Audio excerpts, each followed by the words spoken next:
Pursuant, is my mic working? Sorry, we're a minute behind. Pursuant to Section 841411 of the Nebraska statutes, the next regular meeting of the Board of Education of Douglas County School District 0001 and Board of Educational Service Unit Number 19 will be held Thursday, September 10th, 2020 at 6:30 p.m. in the Board Meeting Room of the Teacher Administrative Center, 3215 Cummings Street. The agenda will be kept current and available for public inspection in the office of the Secretary of the Board of Education at the Administrative Building during regular working hours. Pursuant to Section 841412 of the Nebraska statutes, the public is hereby informed that a current copy of the Nebraska Open Meetings Act is posted in the Board Meeting Room on the north wall. Please stand and join us for the Pledge of Allegiance.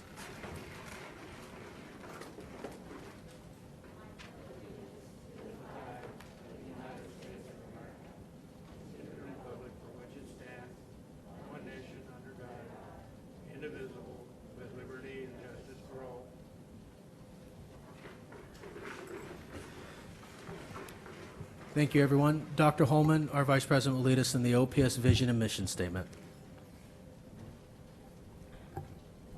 Our vision: every student, every day, prepare for success. Our mission: Omaha Public Schools prepares all students to excel in college, career, and life. Thank you, Dr. Holman. Mr. Ray, roll call, please. Cassidy. Here. Godding. Present. Holman. Here. Cracky. Here. Perlman. Here. Ryan. Smith. Here. Snipe. Present. Snow. Here. 8 present. Thank you. Ms. Ryan could not attend tonight's meeting due to a personal matter. I will entertain a motion to excuse Ms. Ryan from tonight's meeting. So moved. There's a motion by Ms. Snipe. Is there a second? Second. Second by Mrs. Cracky. Roll call, please.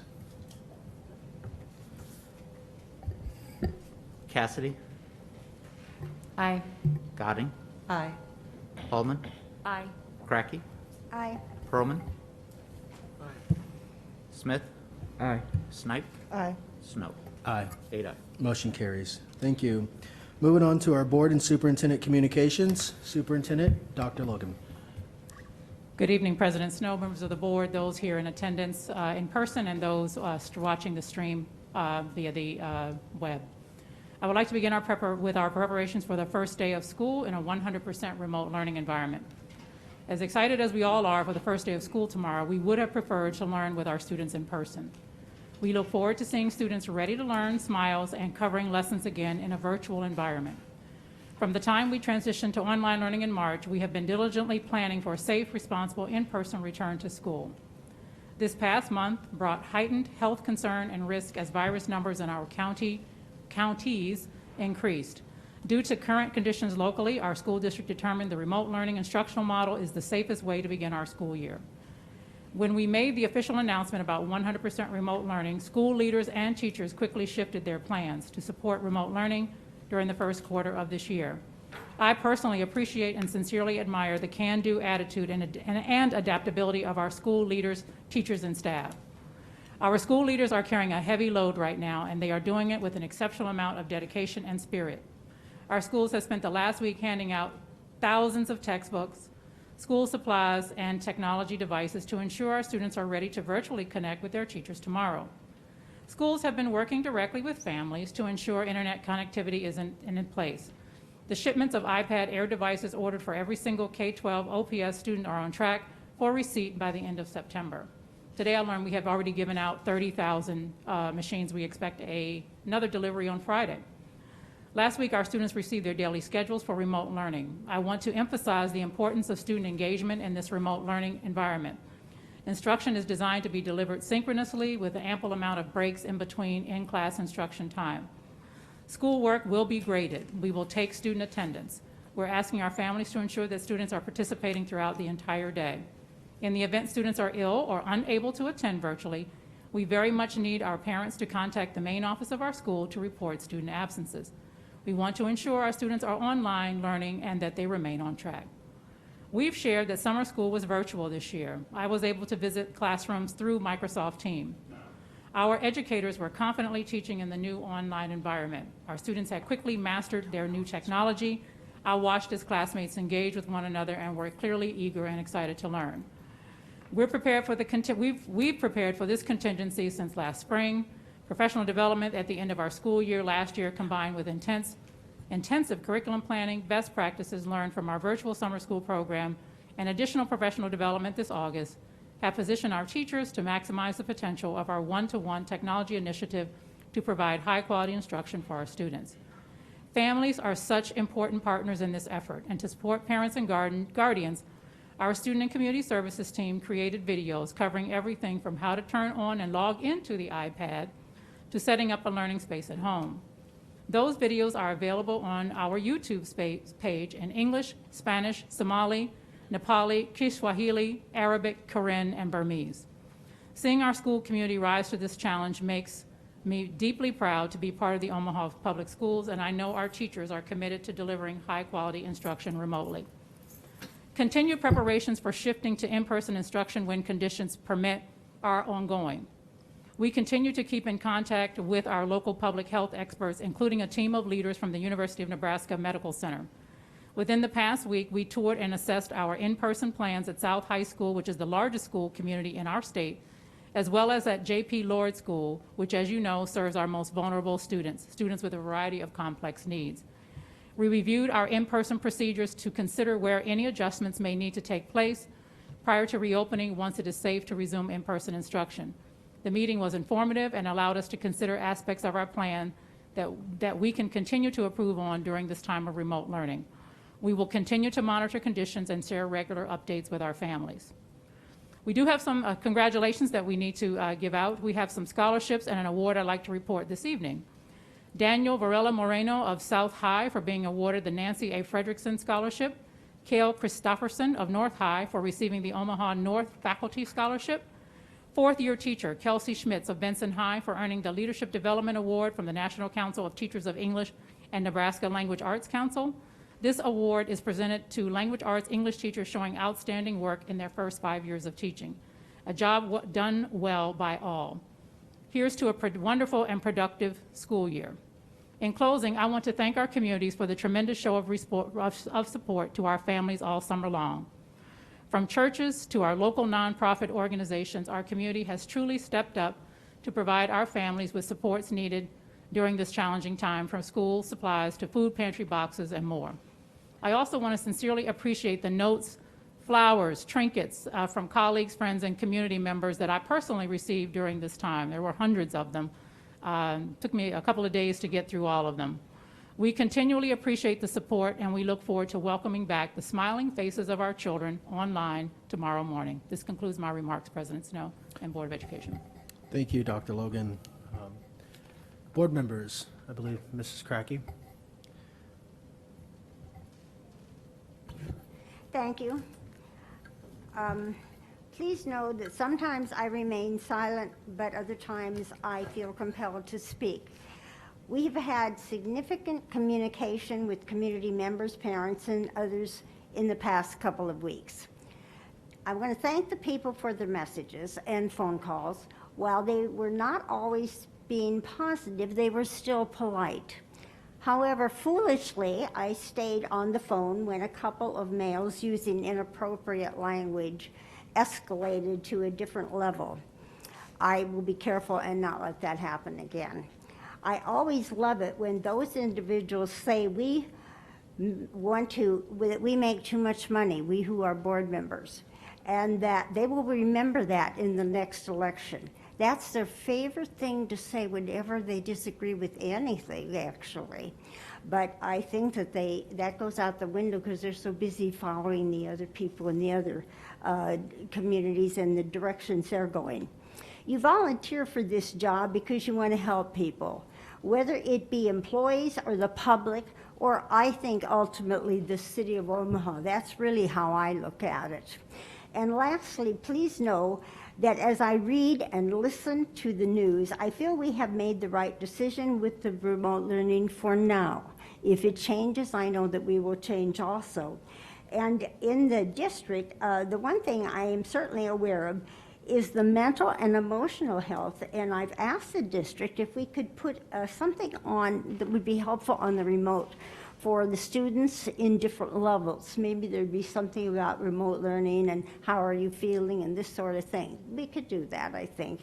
And in the meantime, in mentioning that to Matt Ray, he took out something, a paper that the district has available, but the parents don't. So even though we have this, unless it's online, it talks about all students and all the help that will be given to them. But I still think with all of our abilities here that we could put something out that might be a little bit helpful for children. So thank you. Thank you, Mrs. Cracky.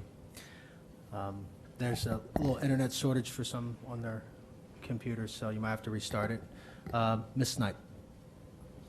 Thank you, President Snow. I have to agree with you. I call her Miss Nancy Kratke. I think we did make the right decision. It was tough. I know I come from a community where sports is very prevalent. There's a lot to it. But anyway, what I wanted to say was that I really appreciate the community right now. If you don't know, I'm active in the community. That's where my heart is. And when I talk about the way that people have just stepped up, it touches my heart and it makes me feel really, really good. So I don't want to hear people say negative things about Omaha because I'm just really loving what I am seeing even through all the negativity. I also want to thank Dr. Logan for always making herself available to the public to keep us informed and also just to keep us involved. She participated in the South Omaha Neighborhood Alliance meeting last Thursday, of which I am president, and shared a lot of information with us. I just wanted to say thank you for that as well. Yeah, so that's it. Thank you. Thank you, Ms. Snipe. I appreciate your comments. Mr. Smith? Yep. I just wanted to say thank you to board leadership and Dr. Logan for making the decision to go forward with our remote learning. Next, I wanted to make sure that I say thank you to our educators who have been working tirelessly to prepare curriculum, to work with families, to work with students, food and nutrition, to make sure that our kids are still being fed, and then just a support for our students. We're still here for you. And so parents, community, as you do have questions, as you do need help or additional resources, please continue to reach out to the board. But I would be remiss if I didn't say thank you to our teachers. Thank you, Mr. Smith. Up next is Ms. Cassidy. Thank you, President Snow. I kind of want to echo Mr. Smith's comments. The teachers and staff at the schools, I tell you what, I saw firsthand. I had my last school today. For my 3 children, I've gone through the pickups for materials. One drive-by or drive-through, and 2 were in person. And man, what an well-oiled machine I saw at 3 schools. And I would assume that most of our schools were probably the same way. But the amount of work that has gone into preparing our students from the iPads, programming them, getting them ready to, we walked out of each school with bags of textbooks. And this is, just the enormous preparation. So I just want to thank all of our teachers, all of our paras, all of our custodial staff for, like Mr. Smith reminded us all, that our students have been being fed since March, I believe, and that will continue. So I just want to thank everyone at the building level that is doing all this crazy work that not everyone sees, but as a parent and all the parents out there that stood in line and waited, there's no way you can't do it. It was tough on those teachers being out there in that heat for hours. And I got another call today from my child's elementary school for people that still had yet to pick their materials up. And I thought, geez, they had 2 days to do this from 9 in the morning to 4:30, and they're having to add a 3rd day because there are people that still have not picked up. So I just want to commend them for all of their hard work because it has not gone unnoticed by all of the parents of our 54,000 students that have gone to pick up materials. So, and best of luck as we all launch into uncharted territory with virtual. I think it's going to be great, definitely. Thank you, Ms. Cassidy. Mr. Perlman. Thank you. I just want to take a minute to thank the lawmakers down in Lincoln who are supportive of public education.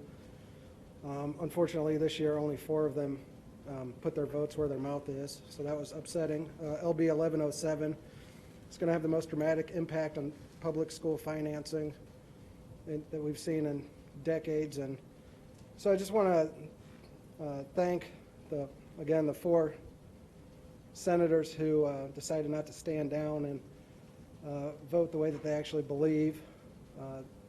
For those who don't know, this is a trifecta of bills that gives hundreds of millions of dollars in tax breaks to big companies at the expense of public education. It's a Kansas plan on steroids, essentially. Relies on revenue in part from gambling, which isn't even legal in Nebraska. I spoke about Michael Milken a couple board meetings ago. He wouldn't even invest in anything like this. This is absolute, just complete nonsense, in my opinion. 155-page bill that's released the day before it's voted on, has a $613 million deficit that it will put to the state budget. That's if projections are met, which they won't be. Again, thank you to the 4 senators who stood up. There's a lot of talk when people are campaigning and on their social media about, everything they do to make a just Nebraska, but when it comes to votes like this, they're nowhere to be seen. So, it's going to be interesting to see how school districts make up this crater in the next 10 years. But,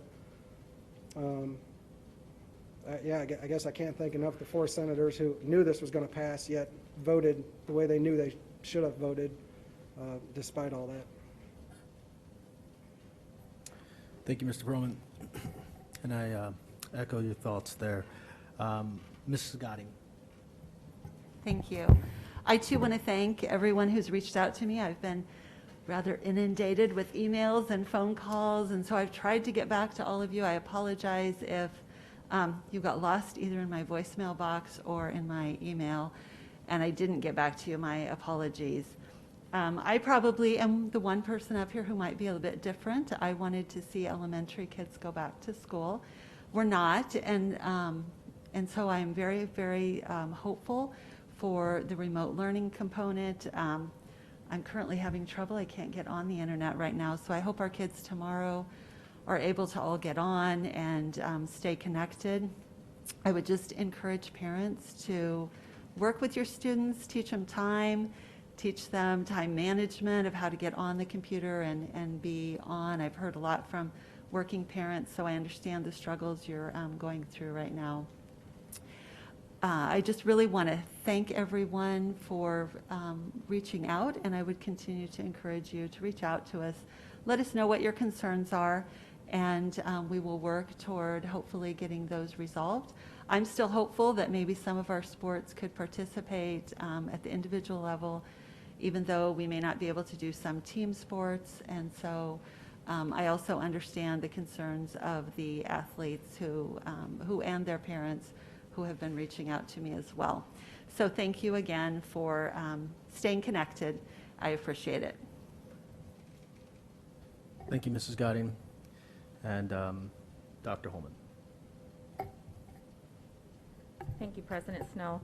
I would, too, like to echo everything that my colleagues have already stated. I won't go into detail as they've already stated them all, but I do want to give a huge thank you to all of our teachers, our district leadership, our building leadership. So much is going into the planning and processing of getting our students ready for remote learning tomorrow. I would like to add to that, if you can just be very patient, as I know that things will not be perfectly smooth tomorrow. There's bound to be something to go wrong, but if you can just be very patient, this is new territory for all of us, for our teachers with teaching online instead of face-to-face, with not knowing what could possibly go wrong with the internet. We're very hopeful that things will go as smoothly as possible, but you never can tell. And so if you can just be patient, if things don't work out the way that they're supposed to, just make sure to stay in constant communication with your teachers and your building leadership as well. And we're all in this together, and just make sure that you know that we are very thankful for you. We're thankful for everything that you do to help us to be successful in the Omaha Public Schools. Thank you, Dr. Holman. I echo everybody's comments tonight. Actually, I received this card from one of our colleagues, Mrs. Cracky, and it says, "This is one of the times when saying thank you doesn't seem enough," and it just says thank you, thank you, thank you. So that's just from a colleague, but this is for our 9,000 employees, our administration, our parents, our full 63,000 membership, including our students. I think I'm close to that number. Thank you. Thank you for working with us as a board. Thank you for working with us as a community. Thank you for leading on the national stage. People will remember this moment. They remember the moment when Omaha Public Schools and the city of Omaha took the right step in history. And we protected our community and did not experiment with the virus. So with that, that's the end of my comments. We'll put this little thing up here, lighten people's hearts up today. And I believe up next we have public comment. Perfect timing. All right. We have 6 speakers who have submitted forms. The board has adopted policy 8346, which provides public comment for a period of 1 hour. That same policy limits the individual speaker to a maximum of 5 minutes. We ask that you respect that time limit, and Mr. Ray will let you know when you have 1 minute remaining and when you have 30 seconds remaining. If you are in need of an interpreter, please let Mr. Ray know, and one will be provided for you. If the subject of your public comment is related to a particular student or staff member, we ask that you do not mention the student or staff member by name, and instead provide that information to Mr. Ray. He will assist the board in looking into those details for you. If you do not get an opportunity to speak and would like to submit any written commentary, please provide it to Mr. Ray. He will make sure each board member gets a copy. As a reminder, we ask that you please spell your name and state your address before you begin your public comment. It is 6:53, and just for everyone to know, Mr. Ray is the gentleman right behind us. I know you say his name all the time. Thank you, Mr. Ray. Bad joke, okay. First speaker is Ms. Gwen Esther.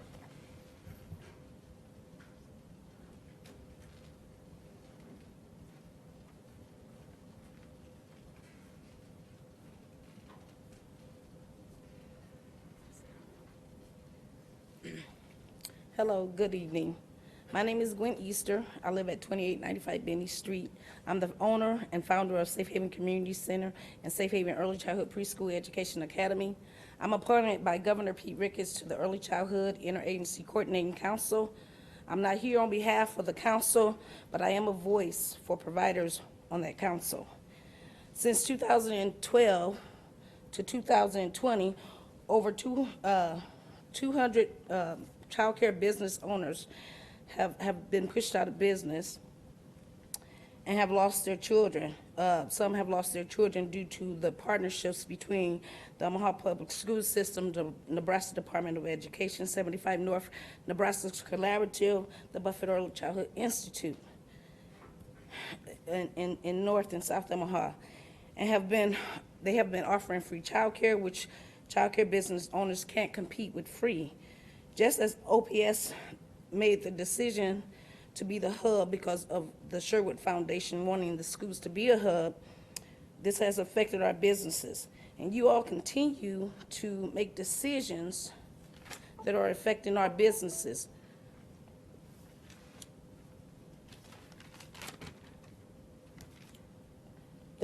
You decided to do the remote learning without bringing us to the table,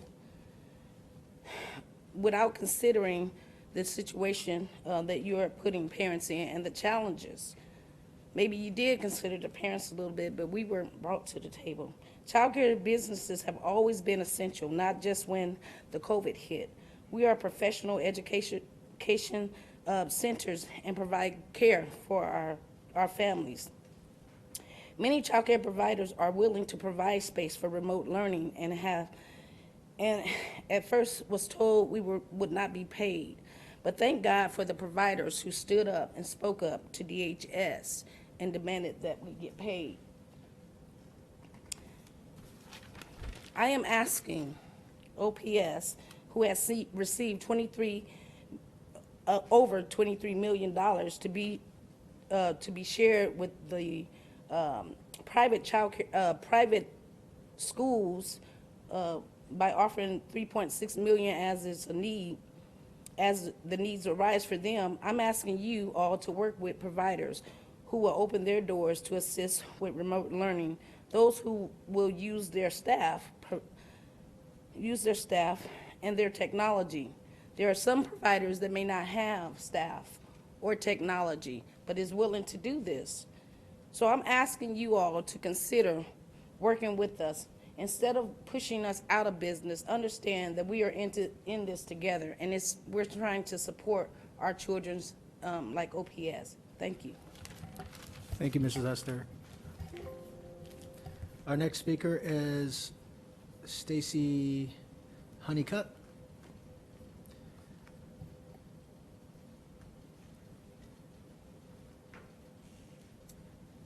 Good evening. My name is Stacy Honeycutt. I reside at 3060 Huntington Avenue. I am the owner and director of Essential Years Early Education Center. I am another child care provider. You stated that there are 54,000 children that are going to be remote learning.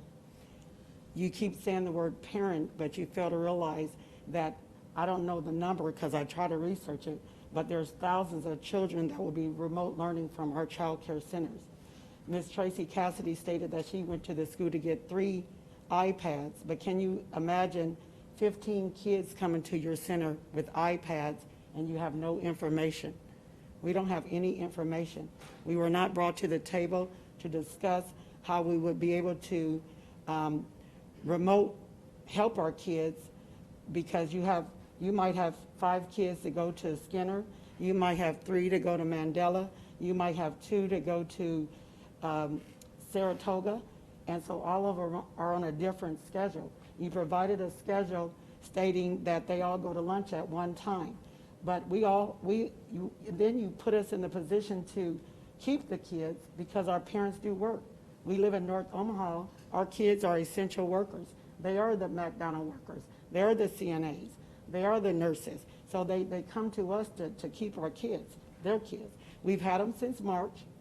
You knew that we had them since March, but you failed to come talk to us to say, what position will we put you in when you have our kids? You said that education, I don't see that it's a setup for success right now because kids are coming tomorrow. This has been the worst day I've ever had because I don't know what's going to happen tomorrow. I don't know how I'm the best provide for the kids that are in my center, and I want the best for them. We have taught them all summer. We have took the packets. We had something in hand, but right now we don't have anything in hand to help our kids. They're coming tomorrow. We've had space set up for them, but we don't have any plan. Our parents are calling us. You say parents, I'm sorry, we are the parents sometimes. You have little contact with parents unless little Johnny is running down the hallway. They call us most time when kids are acting up in school because we have them all day. You set up a program that said that they start school at 8:50 to 4:05. Well, we have to feed our babies first. We can't even feed so we put our babies that come at 5:30 in the morning, and then we have to put the kids that are come trickle to the door at 8 o'clock, and we got to feed them, and then try to get them logged on when we don't even know how to log them on. Our parents are calling us. They've been calling us all day. We've been putting out fires all day because we don't have answers for them, and they always look to us, but nobody included us. So we're helpful. We want a partnership because we want the best for our children. We are educators too. We're early child care educators, and now we're put into a position to be the educators of the K through 12.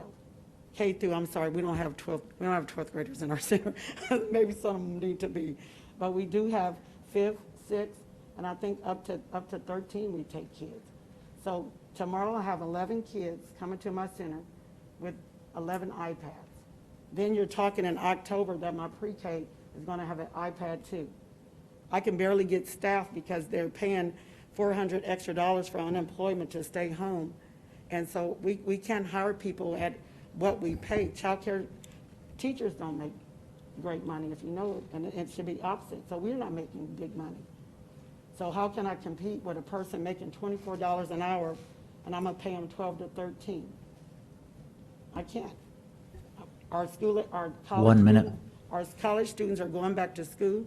There are staffs during the summer, And so now we're forced in the position to have, some centers have 170 school agers that don't speak English.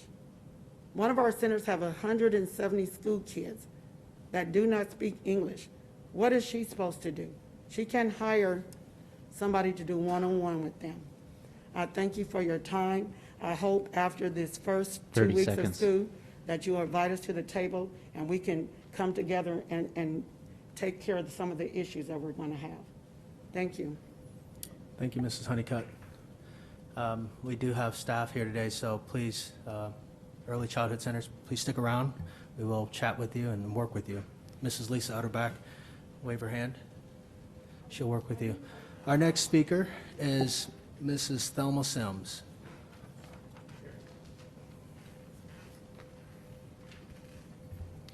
And it's always good to see a familiar face. You too, but you don't have to call me Mrs. Oh, yes, ma'am. I inherited the name, but I'm Thelma first. Yes, ma'am.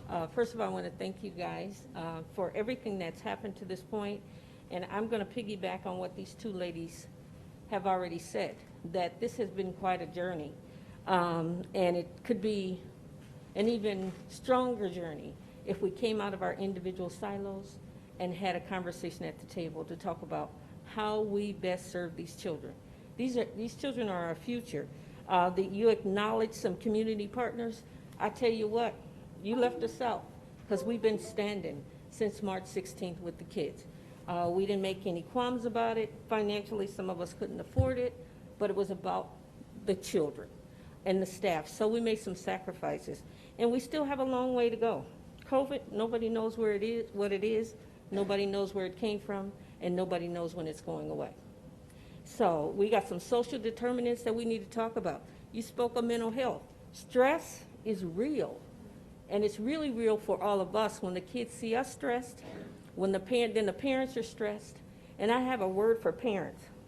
I call them partners, because the era that I grew up in, the village took care of us. So when that partner doesn't come to parent-teacher conferences, some of them can't even tell you what their teacher's name is, haven't really made a vested interest in their children. They're simply partners in those children's lives. And we become the parent. We become everything they need. So all I'm asking for is a seat at the table so we can talk about how we move to the next step. Tomorrow, I couldn't even hardly get out of the building because parents are stopping me. I can't answer questions when I don't have information. So to understand your schedules, understand the process, where you're going, what's your strategic plan to get us to the end of the school year, we're really strong community partners and voices for those parents who don't talk to the teachers, but they definitely talk to us. Thank you. Thank you. Our next speaker is Jeremiah Wilson.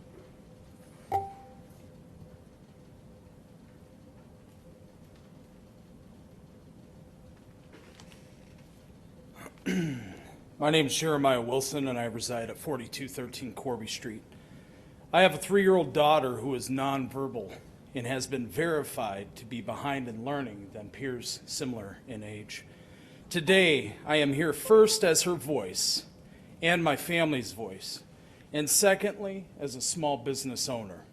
My responsibility as her father is to advocate on her behalf. My daughter had an ISFP before being transferred to an IEP back in November of last year. I'm going to put this as plain as it can be. My daughter can't learn through a tablet or remote learning. It's not possible. We've tried that since the schools closed earlier this year, and it's just not possible. When you guys are making decisions, you're not thinking about the disabled individuals out there. And I talk to you directly, Ms. Logan, because the decision came down from your office. As a business owner, we've been shut down without any assistance or help since the restrictions were imposed due to COVID-19. We've lost a lot and struggle now to pay bills where we wouldn't have otherwise. We have 3 toddlers in our household. And, unfortunately, my fiance has to go back to work to help pay bills, where otherwise we wouldn't have had to do that because my business was thriving. We depend on the free public education to provide us with the means to educate our children, but at the same time allowing us an opportunity to work and have some space, some sort of mental break to plan for other family activities based upon the educational needs of our children. A consistent routine at this point in their lives is critical in their continued development. I think we can all concur in that department. Every child that has a disability has the right to individual education that meets their individual needs, not the whole district as a whole. An IEP is an individual education plan for a reason, and you guys are not thinking about that. Omaha Public Schools is responsible for providing the meaningful ability for a child to receive education. This is not possible remotely. This is also true for hundreds of children within our district. I don't think we've said 54,000 students. How many of those have IEPs? How many of those are disabled? That's what I want to know. An individual education plan is a contract between our family and the school district. The Individuals with Disabilities Education Act, which is also known as IDEA, was enacted to make available a free appropriate public education to eligible children with disabilities. Section 504 of the Rehabilitation Act of 1973 is a federal law designed to protect the rights of individuals with disabilities in programs and activities that receive federal funding. By not providing services based upon the individual needs of each child, you are effectively violating federal law. Let me break it down in terms that everybody in here can understand. School districts that receive federal assistance are obligated under federal law to provide services based on the specific needs of our children because that's what the government is paying you to do. If my child cannot learn in a remote-style environment, you are obligated to either provide them the education based on my child's needs, or you need to pay a third party that is willing to provide that educational requirement that they need, period. There's no discussion for that. That's a contract between me and the school district and my child. All of you sitting here before me have received emails and or phone calls to your offices, along with the governor's office, Department of Education, along with local level officials.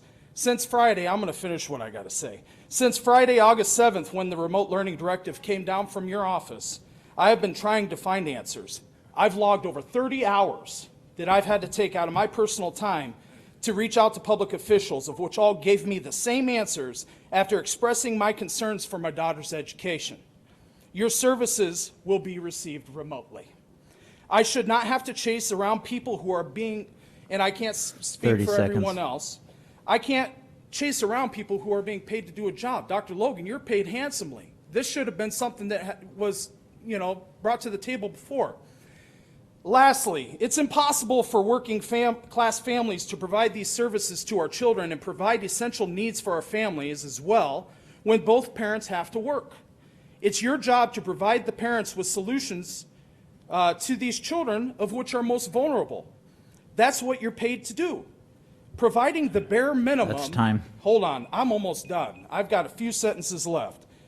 Providing the bare minimum for disabled children is a disservice to them and the community. Parents are already struggling to build a functioning schedule that allows them the opportunity to juggle their employment as well as the education of their children's needs. I highly advise against partial servicing and inconveniencing parents by creating an unattainable schedule which will inhibit our children from receiving those services because we are forced to choose between work and education. We are the United States of America, not a third world country. Open up the schools to those who desperately need it. Allow the parents to make the best decisions they feel for their children. It's time. I don't care. When a 99% recovery rate for COVID-19, I'm 100% sure.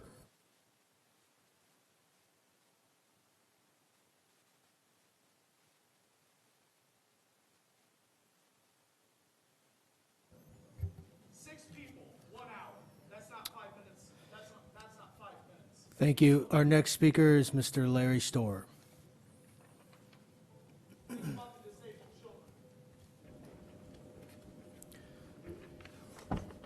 Thank you. Larry Storr, 505 Lafayette Avenue. Omaha, Nebraska.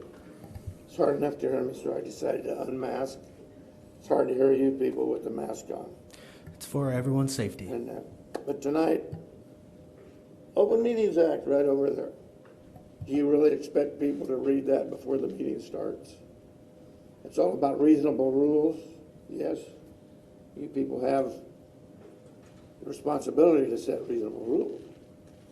However, there aren't any rules. Nothing for the citizen that comes down here occasionally to understand what the rules are.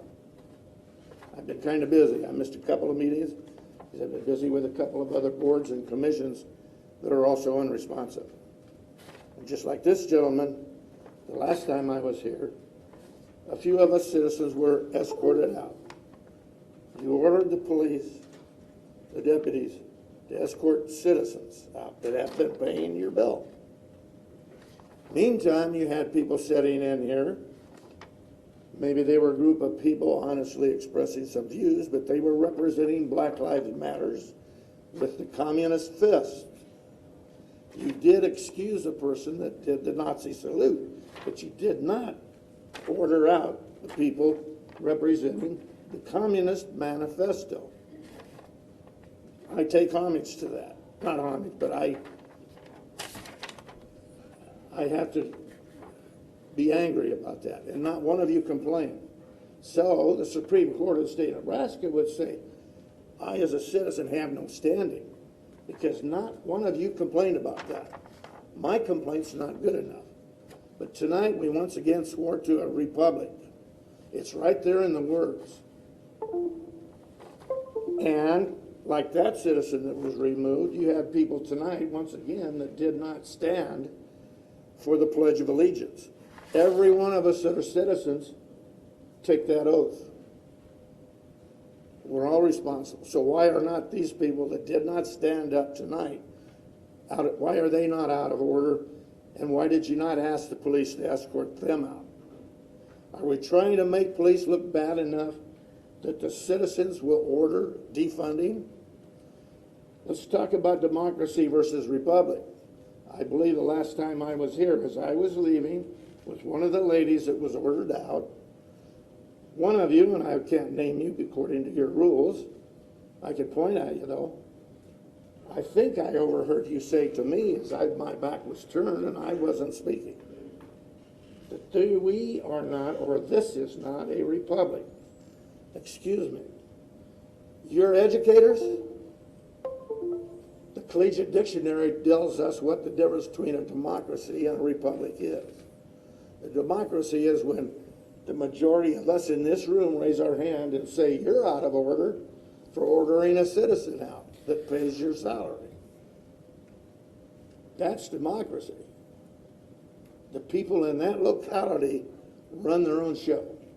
A republic is when we elect you to run it for us. That's a republic, sir. And I would expect you to teach that here as well as in the school, and not remove citizens that pay your salary for expressing their opinions. The reasonable rules under that act are not reasonable. There's no rules. It's kind of like Bugs Bunny. When he went after Bugs Bunny, Elmer Fudd said, oh, no bullets, no rules. So whatever happens in here, Willie, is not out of order unless you say it is. Thank you. Thank you, Mr. Storer. This is a representative government, and we're elected to represent the communities that elect us, and that's the power that's bestowed upon us. And we have that authority until the voters choose to elect someone else. Almost every board member here has been elected by their district happily. Our next speaker is Jamie Reif.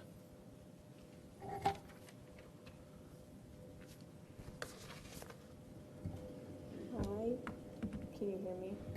Okay, my name is Jamie Reif. Can you pull the mic up a little bit? My name is Jamie Reif, and I'm not going to say. Sorry. I'm not going to provide my address because I'm under 19, and I was here last time and you talked about it. So, okay.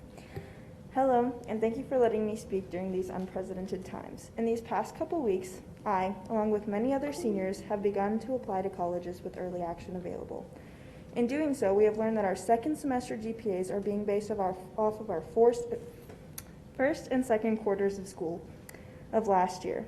This affects many students in many different ways with what college and scholarships opportunities are going to be available.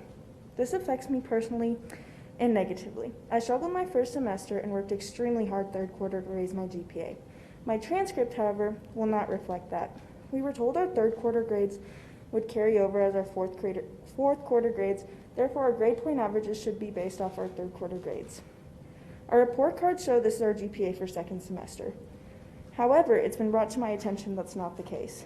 In such unsteady times, students should be able to rely on having a correct and accurate GPA. We can't control the world around us, but we can control our grades, and we wish to have that reflected on our transcripts. Students shouldn't be punished for the work we have done. So I'm here asking OPS to reconsider the decision made to not accurately depict our GPAs and instead allow our third quarter grades to count as our second semester GPA. OPS's mission statement says you want to see students succeed in life. By allowing us to have our accurate GPAs, you'd be meeting that goal. Again, thank you for your time, and I hope you seriously consider this. Thank you. Thank you so much, and thank you for your coming back to the board, the 2 meetings in a row, and our superintendent over here is taking notes, so I'm sure we'll be reaching out to you very soon. That was the end of our public comment. Moving on to the consent agenda, I will entertain a motion that approves our entertain a motion to approve the consent agenda that is here before us. So moved. Second. There's a motion by Mr. Perlman, second by Dr. Holman. Repeat again? Second by Ms. Snipe? Okay. There's a motion by Ms. Snipe, second by Dr. Holman. Any abstentions? Yes, President Snow, I do. I need to abstain from item I-17, Claim C, please. Ms. Cassidy is abstaining from an item on the agenda. Any other? All right, roll call, please. Smith, Aye. Snipe, Aye. Snow, Aye. Cassidy, Aye. Gadding, Aye. Holman, Aye. Cracky, Aye. Perlman. Aye. 8 ayes. Motion carries. Thank you. So we're going to jump right into the bulk of our meeting, and it's the preparing for a responsible return to school. And as Mr. Ray sets up that presentation, I will direct it to Dr. Logan or Mr. Ray. It's going to start. So. But first, before staff presents, I do want to thank everyone that has been working on this. I understand this decision that was made. We were planning multiple different steps, and I just want to say thank you so much for being able to pivot and make sure that our schools are ready and our students are ready for remote learning. And I understand that not everything's going to be perfect, but with a little patience and understanding, we would get through it. Mr. Snow, Yes, Mrs. Gadding. can we just get an answer on, I still don't have internet connectivity. I don't know So where we're it's, at. I think on the internet, I think it's like there are some people that can get on. If your computer has to be restarted, I did that. you twice. did? Okay, all Or right. 3 times. Okay. Alrighty. Just, They've had the, it's, yeah, are you having the same problem? No? Okay. It's, yeah, all right, thanks. maybe you can use the guess one. They tried the guess, okay. Well, alrighty, who's Dr. Logan?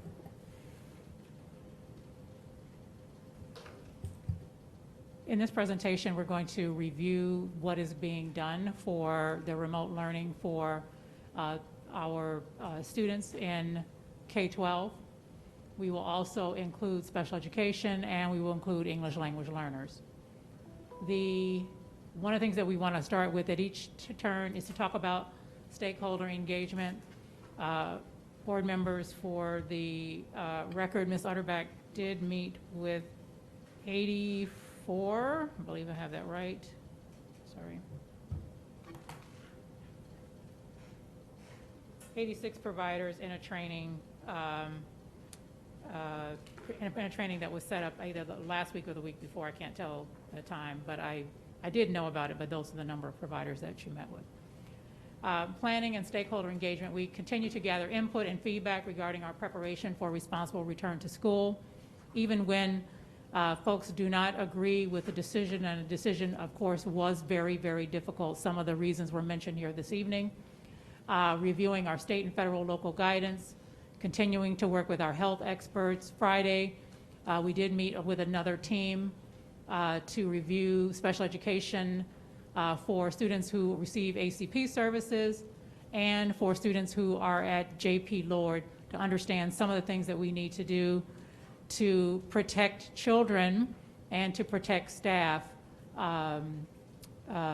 in whether it's an at-school environment or whether people are going into the home. We learned a lot during that visit, and actually the nurse who runs the global, the containment center, the biocontainment center, was led the visit for us so that we would understand that, so we don't pass anything on to children and vice versa. Student, family, staff and family, focus group surveys, Board of Education workshop, and again, these conversations have to be ongoing as we prepare to bring students back in the building or deliver services in a variety of different ways to make sure that we are have the latest information, because the information does continue to change. But this evening, the team will be giving you an overview of what is being prepared for each area. One last thing I do want to say, one of the things that we heard loud and clear from parents in March, and was our own observation, was that the rigor of what was offered in March was not up to where we needed to be. And so that has been greatly improved, as you can see by the lengthy schedules, which we know will be a challenge. We also want to make sure, though, that we're offering our parents the maximum, and to make sure that it reflects high expectations for student participation, student learning, student engagement, and the dreaded holding students accountable in terms of giving them feedback and grades, that we like to have the carrot and the carrot for our young people to encourage them, intrinsic and extrinsic motivational tools to make sure that they participate. Thank you. I think we're going to start with Ms. Stopson and elementary, or are we starting with Ms. Fulmore?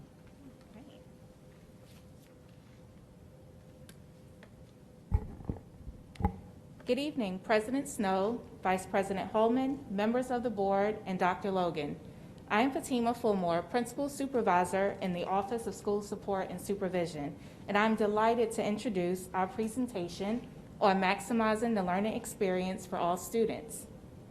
We are so excited about the start of school tomorrow and have been preparing with great enthusiasm to deliver on our promise. Maximizing the learning experience for all students is the important work that schools and families do together. Schools are building upon clear and defined expectations for remote learning. Across our elementary and secondary schools, school leaders, teachers, and families are working collaboratively with the support of our curriculum and instruction and student and community services teams to use strategies and resources to do this work well. To ensure students have the support to achieve what we know they are capable of, principals and schools have non-negotiable guidelines to make the most of this learning experience. There are 5 components, which you see here on the screen, to make this work. The use of our district curriculum in the remote learning environment, standard daily schedules, using best practices for remote learning, district and school supports for both staff and students, and welcoming our families as our partners. Altogether, our focus and expectations are clear and consistent. As you will hear, we are focused on equitable experiences to meet the academic and social-emotional needs of all of our students. Throughout this presentation, you will journey through the school day for several of our students. You will learn how teachers are innovating and adapting and how our families will continue to be partners in each student's success. It is now my pleasure to introduce my colleague, Donna Dobson, Director of Elementary Education.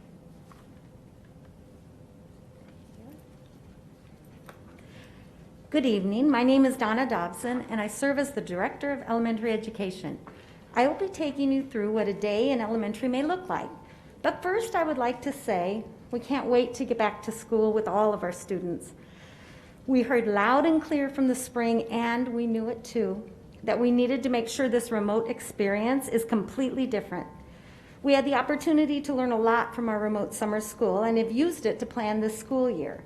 For example, one big aha shared from kindergarten teacher Lauren Barr was to have students log in once for the school day for as long as possible, and instead turn the camera and microphone off and on as students are practicing what they're learning or stepping away for breaks. We have listened to teachers' and principals' advice to plan carefully for this remote model. I also want to pause and talk about screen time. I am an early childhood educator at heart and can't really sit for more than 12 minutes myself. Let's talk this through. The day is 8:50 to 4:05.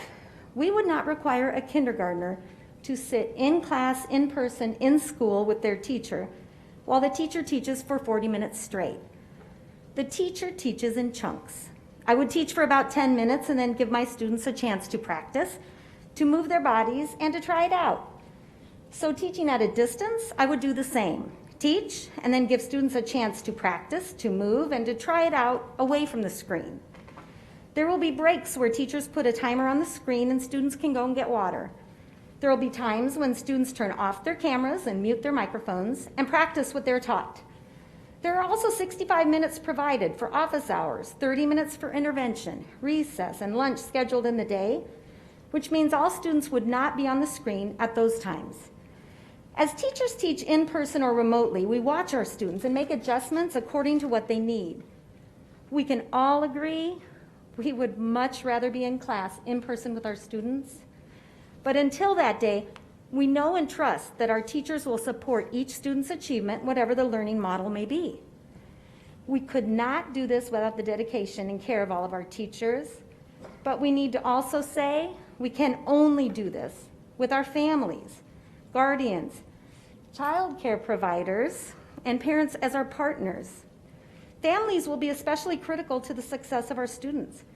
Our little ones cannot do this alone. We need you. As we move forward together, please know your children are the heart of what we do. Every decision is for them. And as a reminder, our most important goal is to teach every single child to read. We are excited. Teachers are getting ready. Please know we are here to help, and we will figure this out together. Now, welcome to a day in the life of an OPS elementary student, 100% remote instructional model. This is Victor. Victor wakes up Monday morning and is excited because he gets to connect with his second grade teacher and classmate via Teams.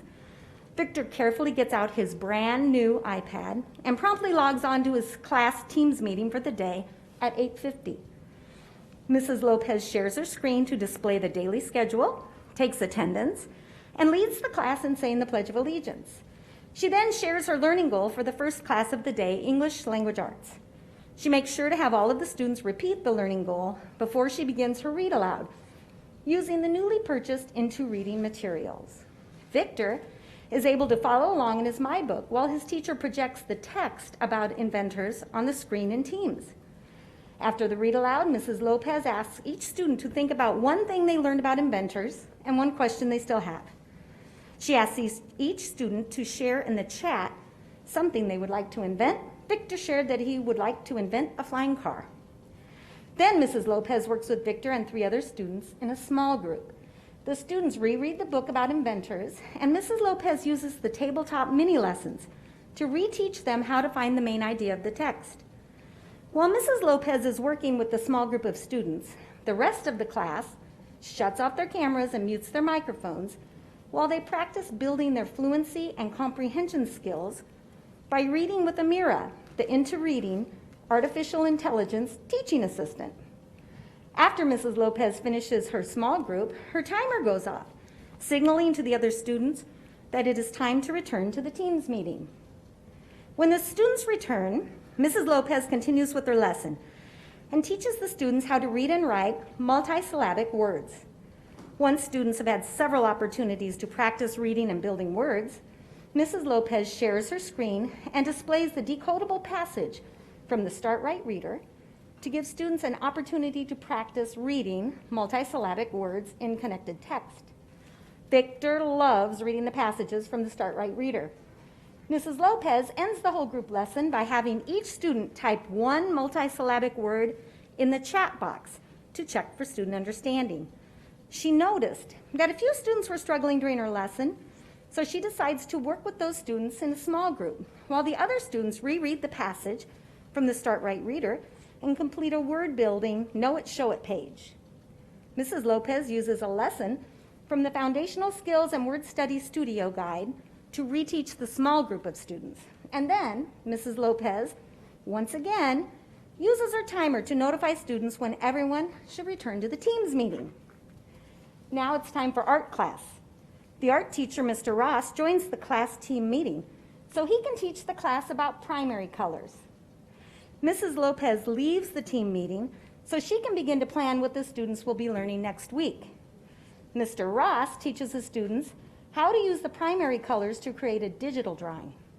The students use the cameras on their iPads to take a picture of their drawings, and they upload them onto the team's channel so Mr. Ross is able to grade them at a later time. It is now 11:45 and Victor mutes his microphone and turns off his camera while he eats lunch, and then goes outside to play basketball with his brother.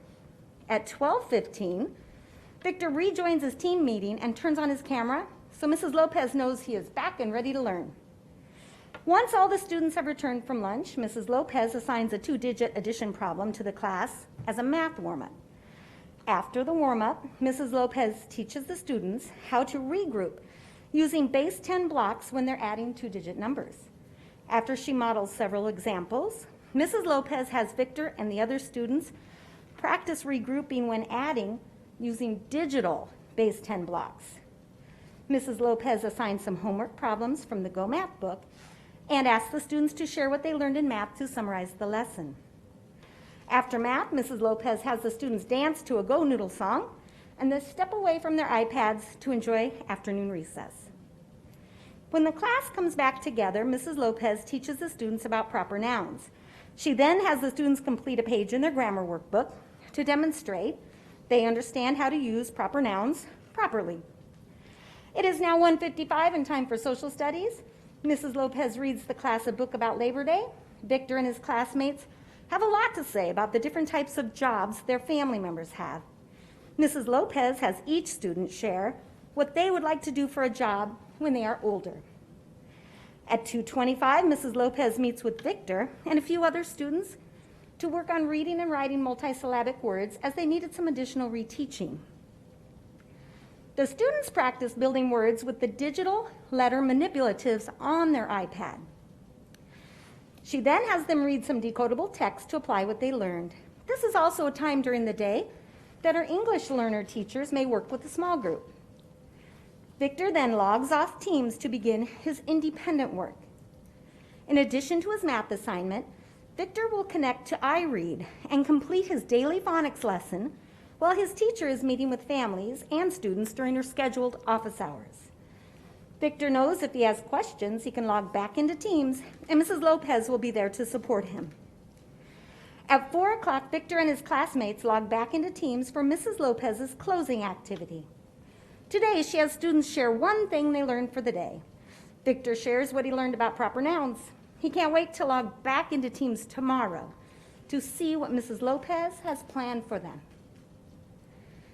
And now it is my pleasure to introduce Susan Christofferson. Thank you so much. Good evening. I am Susan Christofferson, and I serve as the Director of Secondary Education.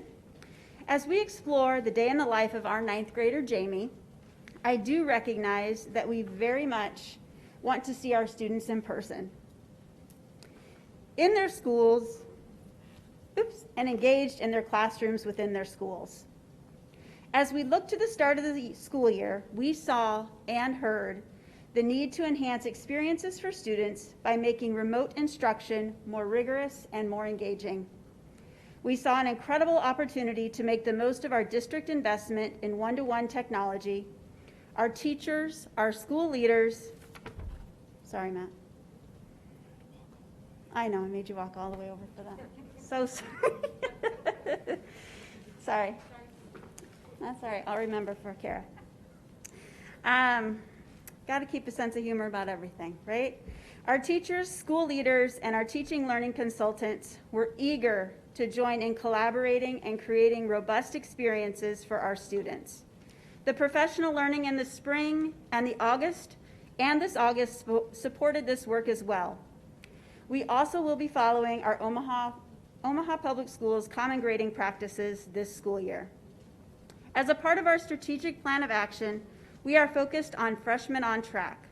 Our deans, our school counselors, and other secondary support staff will check in with our students about grades, attendance, and engagement throughout this first quarter, just as we would at school and in person.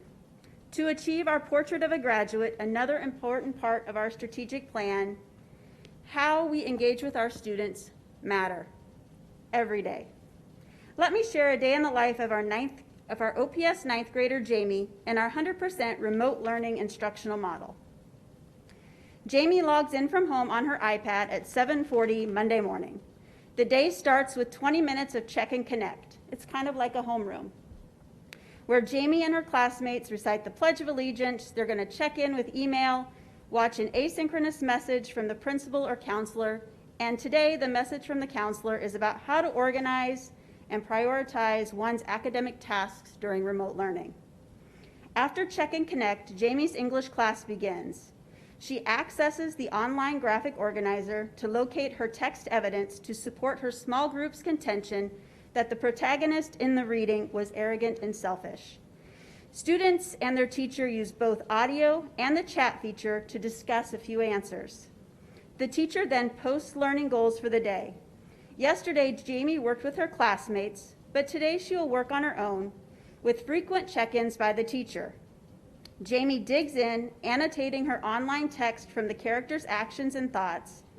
After 10 minutes, the teacher asks students to post one conclusion about the character on Padlet. Jamie quickly posts her thoughts and gives a thumbs up when the teacher asks if her perspective was aligning with others. Referring to the learning goals again, the teacher directs students to continue reading, but adds an extension about inferences. Jamie is perplexed and emails a question to her teacher. The teacher recognizes that several students are having that same question. So she responds to the whole class by revisiting the task with an additional examples. Aha, Jamie thinks to herself, I do have this. With 15 minutes to transition, Jamie takes a stretch break, sends a quick text to her dad, grabs a snack, and checks on the dog to make sure the dog is okay. Science is at 9:30. Jamie's science teacher is modeling proper lab safety while students apply science and engineering ideas to design, evaluate, and refine a device to minimize the force of an object during collision. Jamie takes notes in her self-made interactive notebook. As her teacher demonstrates an egg drop, Jamie records her observation. She and her team's small group then work to find consensus and prepare a PowerPoint slide to present their ideas. Jamie listens to the other group's presentations, evaluating their ideas and any similarities to her group's ideas. When it is her group's turn, Jamie presents while another member shares the slide. Concluding the class, her teacher summarizes the group's ideas, tests one of the ideas. Jamie's homework is to read about force, consider all the ideas from the presentations, and write a paragraph with evidence about possible modifications. At 10:45, Jamie enjoys a sandwich while accessing Teams and email for teacher requests for office hours. She remembers having trouble accessing a website for her info technology fundamentals class. She emails her teacher, just as her teacher had instructed her to do if she had questions. After lunch, Jamie checks Twitter, assembles her instruments, and places her music in the order the teacher has posted on Teams. After the band director reviews the learning goal, the class completes musical and breathing warm-ups and then plays a new piece as the director conducts. Jamie then joins her saxophone section via channels in teams to work collaboratively on a Sousa march. Each saxophone player will record their part of the composition and submit it via Flipgrid for feedback. Once their work is finalized and approved, Jamie's section will produce and share a virtual performance with the class. Jamie rejoins the full group and enjoys playing another full piece till the end of class. After getting some water, Jamie gets ready for her favorite class of the day, algebra. The time in math speeds by as the teacher models in chunks of time for about 3 to 4 minutes before allowing time for practice. Sometimes the students talk through solutions together with the teacher using the hand-raising option in Teams. The teacher also utilizes quick checks for understanding with approved apps such as Formative.com and Microsoft Office Forms. Jamie is excited because she has been practicing current and foundational skills through Khan Academy. Through the use of Khan Course Mastery, Jamie feels confident in her math abilities as she works at her own pace and monitors her own progress. Thankfully, Khan offers hints to support her so she does not have to skip problems or wait for office hours to get help. A fast-paced and engaging day ends at 2:45. Time for some fresh air and playtime with the dog before she heads back in to join her friends for some extra help during office hours.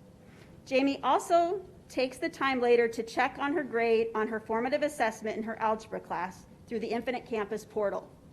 Her dad also received a notification via his phone of an updated grade earlier while at work. I now have the pleasure of introducing Kara Saldierna, Director of Special Education. Kara? Okay. Make sure I do my part. There you go. Good evening. I'm Kara Saldierna, Director of Special Education. I want to start off by saying that we care deeply for our students and their families. This is a very difficult time for families, and especially families that have children with disabilities. Our most vulnerable students need us the most, and we absolutely have to do all that we can to return to school in person as quickly as possible. While we are keeping everyone safe by providing remote learning, we are committed to providing high-quality services. Equity is a core value of our district community. We will continue to monitor the conditions, and as soon as it is safe to do so, we will expand our in-person services. Tonight, I would like to introduce you to a student named Charles and share what his day looks like in a remote environment. Charles is a third-grade student in our alternate curriculum program. Charles has disabilities that include autism and cerebral palsy. Charles's teacher, Mr. Booth, called his mom this week and has sent home materials to help Charles stay engaged in learning. The teacher has provided the family ideas on how to set up Charles's learning space. Mr. Booth gave Charles a schedule with pictures and recommended that he learns at a table or attached tray and has a wall or barrier on both sides to help him stay focused. Mr. Booth and Charles's mom agreed that he needs a reinforcement chart in his learning space. If he does 10 tasks, he can have a reward. His favorite reward is getting to show his friends his cat named Stripey. Charles starts his day by logging into Teams on his iPad. His mom set an alarm for 8:50 and made sure that the app was pulled up, so all he has to do is click the purple join button when the alarm sounds. When Charles logs in, he starts listening to the music his teacher, Mr. Booth, is playing while he waits for all of his classmates to log in. Mr. Booth asks all the students to hold up either a thumbs up card or a thumbs down card and answer the question, "Did you like the morning song today?" Mr. Booth shows the class the schedule for the day. The schedule has pictures so Charles knows what is coming next. Students then do a morning greeting. Charles turns on his mic and camera and says hi to a friend. A classmate uses a switch that is programmed to say hello back to him. After whole group opening, the teacher looks at the daily schedule and announces it is time for a restroom break. Several students are working on using the bathroom independently. Other students have time to stretch, and the teacher brings up a Go Noodle dance. Now it is time for English language arts. Before the whole group lesson, Charles's caregiver and nurse will assist putting him in his stander with his tray. His physical therapist has recommended he is in his stander for 30 minutes. His teacher sets a timer. And he starts by listening to a story that his teacher is reading aloud. After the story, the teacher asks questions and has students point to the right answers on the screen. There are fun noises when the teacher clicks on the pictures, and it makes Charles laugh. After the story, the students are split into small groups with paraprofessionals and Mr. Booth. Charles's group is working on CVC short A words like cat and sat. Another group is doing a letter game. And the other group is logging into iRead and doing independent work and choosing a book to be read aloud to them. The students will rotate through each group every 15 minutes so that students get through all of the reading rotations. Mr. Booth reminds Charles to give himself a star after he finishes each rotation. After reading rotations, it is time for a brain break. Mr. Booth uses his visual spinner with all the students' name on it and spins to choose a student who gets to decide what Go Noodle video to watch. After the break, it is time for more English language arts. Charles is in his small group and works with Mr. Booth on his writing assignment. Charles practices letter formations in his workbook and watches the video of the new letter. He then rotates to work with the para online, who shows Charles how to take his Play-Doh and roll letters that she displays. After ELA, the students break for lunch. Charles's nurse feeds him through his G-tube. Charles then uses the restroom and is taken out of his chair by the caregiver and nurse and takes his recess time. The caregiver pulls up a sensory video of soft lights and sounds that the teacher and occupational therapist recommended for him to use to relax. Charles is placed back in his wheelchair by his caregiver and nurse. Charles joins his teacher and class in completing their hygiene routine by looking at the visual Mr. Booth has on the screen. Then Mr. Booth reads a social narrative to the class about health and safety. Now it is time for math. Mr. Booth plays a Jack Hartman song about counting, and Charles sings along. The teacher displays the 10 frame on the screen, and the students practice counting to 10 as a class. Charles then joins a para in a small group to work on his tasks. When he finishes his math task using his counters, Mr. Booth reminds him to give himself a star on his chart. In his next para-led group, he gets out his Touch Math laminated paper and practices his touch points on every number up to 10. At 2 o'clock, Charles has PE. The teacher starts by getting students up and moving. She puts on an upbeat song and says, "Let's dance." She plays a game of Simon Says. Charles is put in his walker and moves about following the PE directions. The OT and PT have consulted with the PE teacher on adaptations for Charles. Mr. Booth now works with Charles and the class on the new reading story from News to You. He has students bring up the story on their iPad and reads the story to them. Mr. Booth then shows Charles the new vocabulary words and has the students access their News to You account and work on the first activity. Paras monitor student progress, time, and help students get logged in. Charles plays Joey's Locker games about geography. Mr. Booth reviews with students what they did today, and they sing their classroom goodbye song. Charles says goodbye to his teacher and classmates by turning on his mic and video. He waves goodbye. Before he logs off, Mr. Booth reminds Charles that the bus will pick him up at 10 o'clock tomorrow to bring him to school so he can see his physical therapist. Special education serves a wide range of students. Charles is in our elementary alternate curriculum classroom, which is taught by a special education teacher. Students who are in general education and receive special education services will follow the elementary or secondary classroom schedules for all students. Special education services will be provided remotely by special education staff through whole group support while the students are engaged in learning with their class, small group interventions with 3 to 4 students, or one-on-one. Special education students or teachers will also collaborate with general education teachers to ensure student accommodations are used during instruction. Students who are in self-contained classrooms like Charles with a special education teacher will also follow the elementary or secondary schedules for all students. We know that some students will need frequent breaks, and teachers will be providing structured breaks. We will be providing a few services in person that are not able to be delivered remotely. Some of our medically fragile students require nurses, and the nurse will be providing services in the student's home. Students who are learning to read and write Braille will come to the school to receive Braille instruction one-on-one with a teacher of the visually impaired. Layers of safety precautions will be in place during the visits. When students pick up their classroom materials, they are also picking up any assistive technology that they need. If a piece of equipment needs to be serviced, such as hearing aids, students will go to a school to receive assistance from an audiologist. When students need to be evaluated by a school psychologist or a speech pathologist, they will be able to go to the school to be evaluated in person to ensure the results are valid and reliable.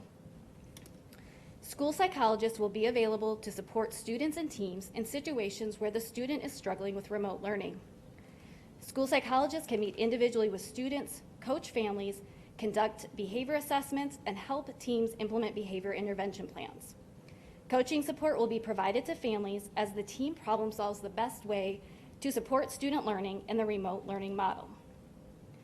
Materials are being provided to families to ensure that students have the necessary materials for learning. We have provided materials such as number lines, counters, calculators, letter tiles, reading intervention materials, braillers, standers, eye gaze devices, communication boards, hand weights, hearing aids, and large print materials.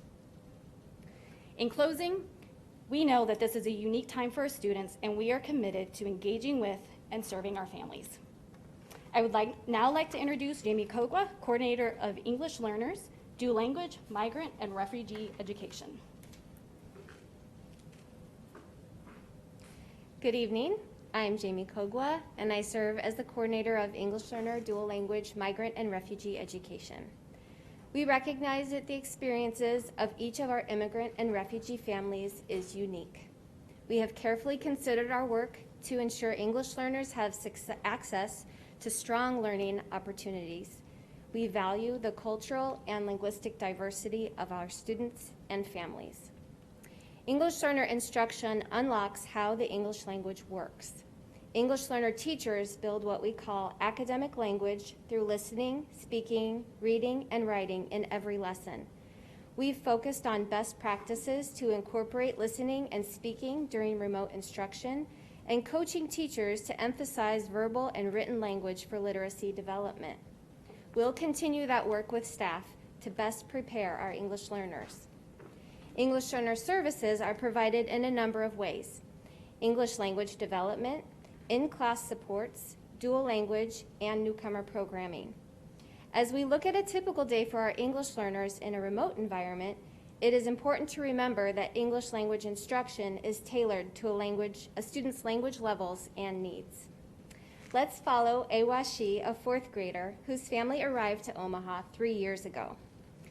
As she starts her day at 8:50, Awa Shi sits down on the family room floor of their home with her younger sister. She puts on her headphones and logs into her iPad, eager to greet her classmates during the opening meeting. Her teacher has posted the question in the team's announcements: would you rather go to a pool or go to a lake? Using the language frame her teacher has provided, she rehearses what she will say. My name is Awa Shi. I would rather go to a lake because my family likes to fish. She smiles and listens to her friends share their ideas, and then it's time for English language arts. English language arts is one of her favorite parts of the day because her English learner teacher also joins the class. Both teachers take turns modeling instruction. The English learner teacher checks with Awa Shi and other language learners to make sure they are annotating their text. Awa Shi knows that after whole class instruction, her English learner teacher will meet with her and other language learners to help them learn more about how the English language works. After the whole group lesson, Awa Shi moves over to the Teams channel that her English learner teacher set up for her small group. They discuss the essential question: how do your experiences help shape your identity? Her teacher encourages each student to write down questions they can ask their friends to learn more about their identity. Awa Shi writes in her OneNote graphic organizer, "What do you like to do after school?" She asks this question to her partner and writes down the answer.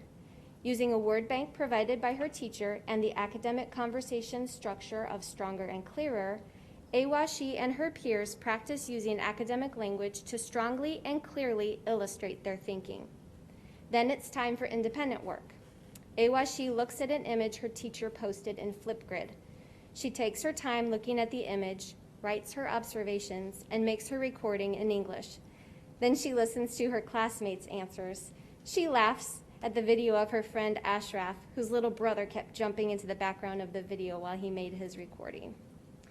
Before math, AWASH's teacher shows the Go Noodle video, Positivity Dance Along. She gets up and dances and sings along with the words on the colorful video, saying, "Stay the course, you're victory bound."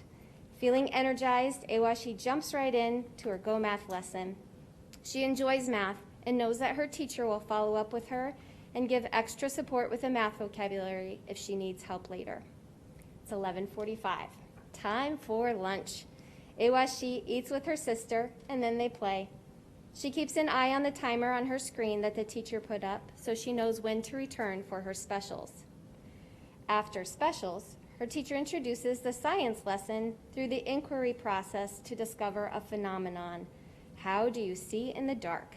Everyone is excited as they do the science together. AWASHi draws a model to describe how an object can be seen. As she draws, the teacher checks in with several students, asking them to show their model and explain their drawing. When it's AWASHi's turn, she holds her drawing up to the camera. Her teacher provides just-in-time feedback to explain the academic term reflects, and she adds this new word to label her drawing. Later in the day, AWASHi joins a small group for English Learner tabletop mini lesson with a paraprofessional. The focus of the tiered instruction is a preview of sequence writing. Her paraprofessional shows a short video on sequencing and notes specific signal words that are often part of writing in sequence. After her English arts writing and small group, AWASHi takes a break for recess with her sister and neighbors. When she comes back inside, AWASHi's mom asks what homework will she have. AWASHi checks in with her English learner teacher during office hours to ask a few questions about the homework. Her teacher calls the bilingual liaison through Teams, and they visit briefly with mom. She completes her math, adds some thoughts to her writing, and reads a book from her take-home reading until it's time to join back with her class to end the day at 4:05. AWASHi loves learning, her teachers, and her friends. Thank you very much for your time. This concludes the presentation from Curriculum and Instruction Support. Thank you for the presentation and everyone that did present. I will open it up for board members. If you have any questions or comments, starting with Mrs. Cracky. First of all, this is like a whole new world. And as we looked at that, it was so complicated. And I want to know, because I shared with Dr. Logan what they were doing in another school district that was on TV. I want to know if there's a box and the students in that class can see each other, because that's the way it was on that. And you're nodding your head yes, because then she can see the hands up and she can see their expressions and what they're thinking and doing, but not so much with the mask maybe. But I'm glad, and I am hoping that it seems to me like these teachers need a para, the ones in the building that are doing this, especially at the beginning of all this, because there's so much right there to gather and to put together and to go back with the students. So I don't know if you're thinking about that in the plan. It just seems like if I were a teacher, I would certainly need somebody to help out here. And in fact, I think I'm just going to have to go and make a couple visits into classrooms to see what's happening. I know a relative of mine was helped in the building by a teacher who did remote in the summer, and so she was really up on it. So she really helped the rest of the staff, and then that person was she was encouraged to go to other buildings and do the same because she'd already experienced it. And I think you're probably doing that too. And I'm wondering, can we have an actual visual of something that's going on at our next board meeting for the public and board members and me to see and acknowledge, so that we know what we're doing and we know what we're talking about with people. It seems like maybe we could do that, could we? Two things, Mrs. Cracky. First of all, thank you for your question and your interest, your deep interest in this subject. Yes, two things. One, we can certainly make sure that you visit into a classroom. You don't need to physically go, so we can help guide you through looking at a lesson from home. So we can certainly do that.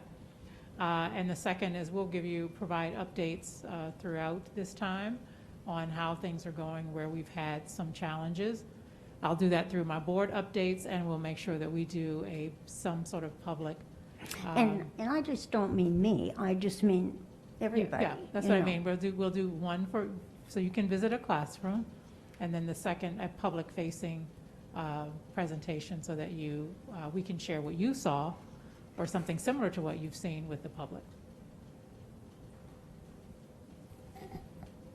Any other questions, Mr. Perlman? I'm wondering, I think this all happened kind of in a compressed time frame. Was there any thought to starting the school day a little bit later for high school kids?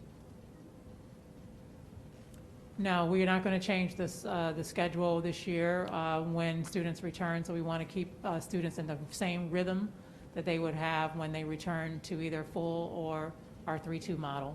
So that was one of the reasons that we wanted to make sure that we keep students in as much of a regular schedule as possible.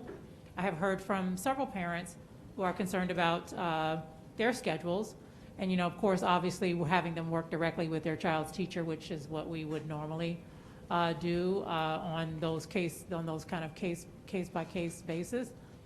One of the things that we see at the beginning of the school year, every school year, we haven't seen it in a remote because we've never opened remote, but is stamina. And students, because they've had a different schedule throughout the summer, and we don't want to not have students start to build up that stamina for a full day. And so that's why we also, and again, also Mr. Perlman, we heard from parents loud and clear. Many parents pointed to things they saw in other districts where people were having a full school day. It was a pretty much, as it was characterized from some board members and from some community members. It seemed like a seamless transition to what they were normally receiving during the school day. So we are trying to deliver on that and realize that this is something that is always going to be a work in progress. So thank you for your question. Mrs. Cassidy. Thank you, President Snow. First thing I want to say is whoever invented Go Noodle, they're worth every penny. So I'm glad to hear that we're going to keep utilizing Go Noodle, because I've done a few myself. I have to say, this makes me feel better seeing this all laid out, and I've seen it come through our correspondence as parents, but kind of hearing you folks, all levels, lay out the day makes me feel better as a parent and a board member. I like all the breaks that are in there for every level. I think that is really something that parents were worried about, as we've kind of talked about already, is the day. I've had numerous emails from parents and community members saying, how can you have our kids sit in front of a computer from 7:40 to 3:05? It's just not the case. If people hopefully tuned in this evening and listened to this, it is just not the case, and I'm glad to hear that. I do have to say, though, that I'm still kind of uncertain on some high school level classes, and maybe that's because I have a high schooler. But can you explain a little bit more about how we will handle classes like chemistry that had lab classes and physics, where I feel like it's just, those to me seem so difficult to do remotely. They are. Yeah, I just kind of want a little clarification. But I think what the great thing is because our teachers will actually be at the school. They will actually be able to model and demonstrate and see the lab experience happening. And I will tell you, our teachers have been incredible. Yes. I am involved or a part of many of their conversations. They're a part of different teams. And so they are constantly collaborating and coming up with, hey, I tried this. If you tried this, this also helps to support this idea. And I think that has built such a great collection and collaboration of learners for our teachers, as they also are trying to figure out each piece step by step, but we still are expected to do lab work. Yeah. And so how we can model that from the classroom experience, and then our students are able to see that and reproduce it that way. Okay. I'll kind of piggyback on that. Sure. I think that, a lot of parents out there are really apprehensive about how this is going to work. And as we've all stated up here, just be patient. I mean, we're all nervous. I'm sure teachers are nervous, but I think that most of you that did a presentation this evening spoke about summer school. And I was particularly very pleased with all of the teachers that reached out, and I'm sure several board members received emails. But teachers really solidified to me in their emails that this can work. Our kids can do this, and our teachers are superheroes, man. They can do this. I mean, we've got some outstanding teachers, and just the few emails that I received, you know, they were reassuring us that this is possible and we can handle this. And, you know, I'm in awe. I sit and watch my little 7-year-old who's already done 2 or 3 assignments on Teams.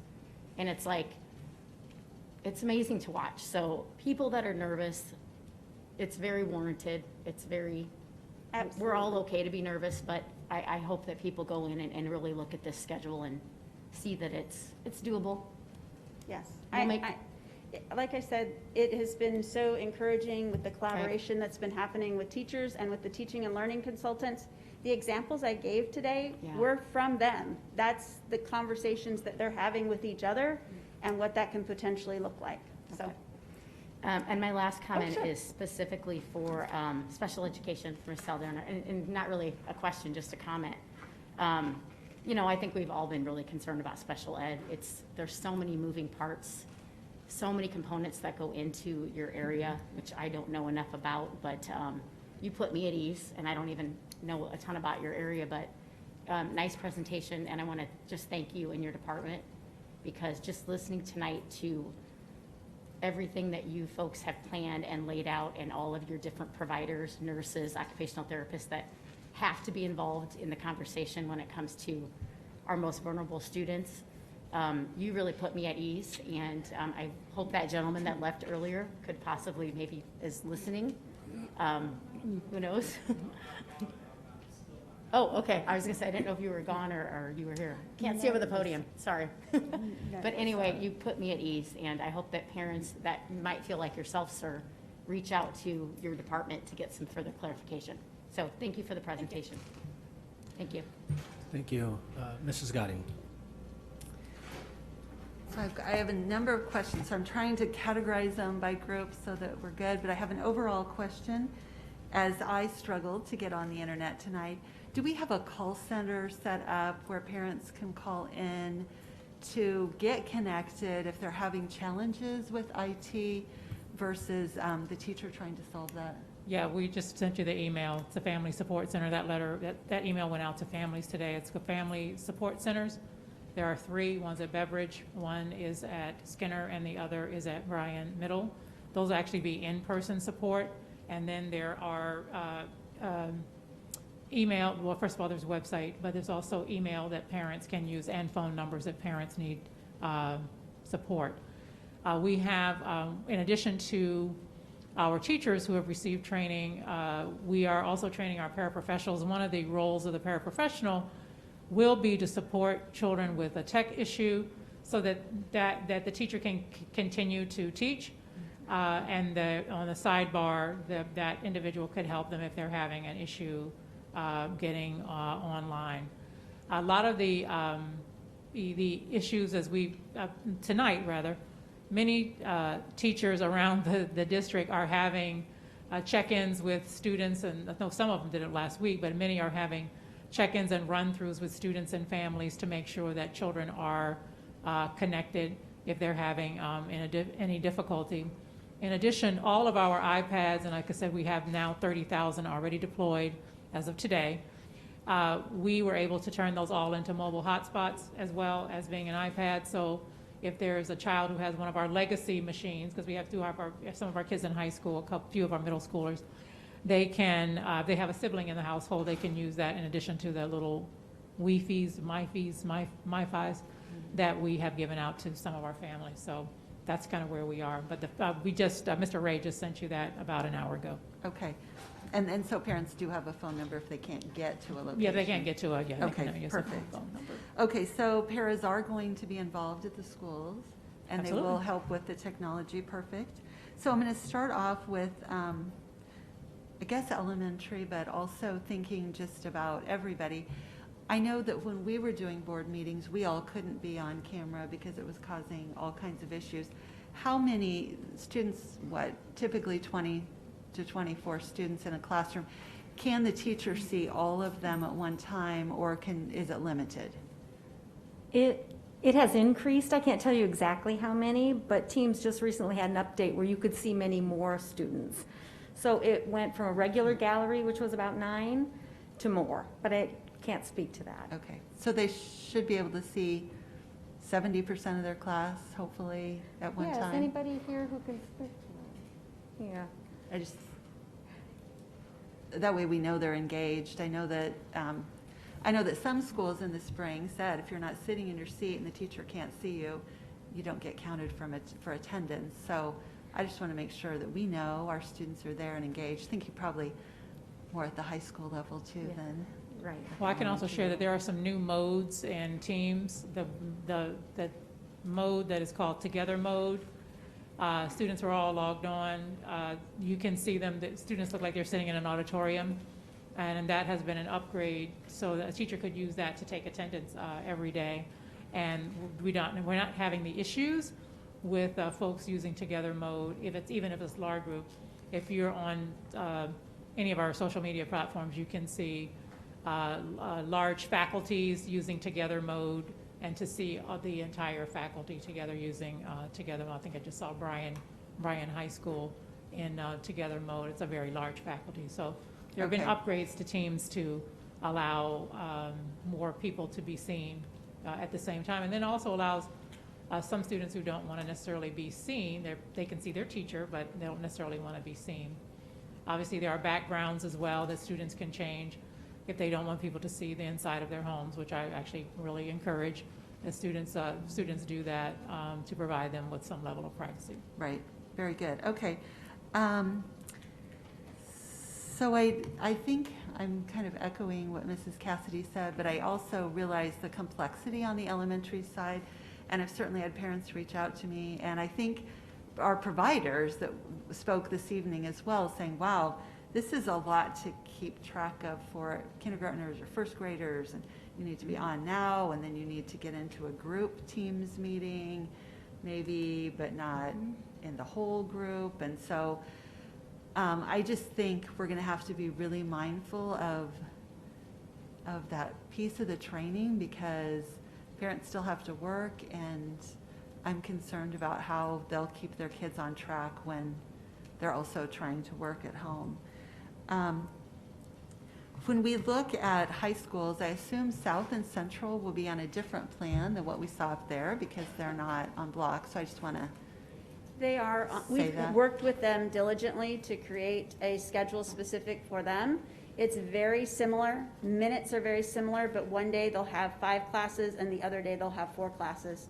So it's just divided a little bit differently, and those schedules are out to families. Okay, very good.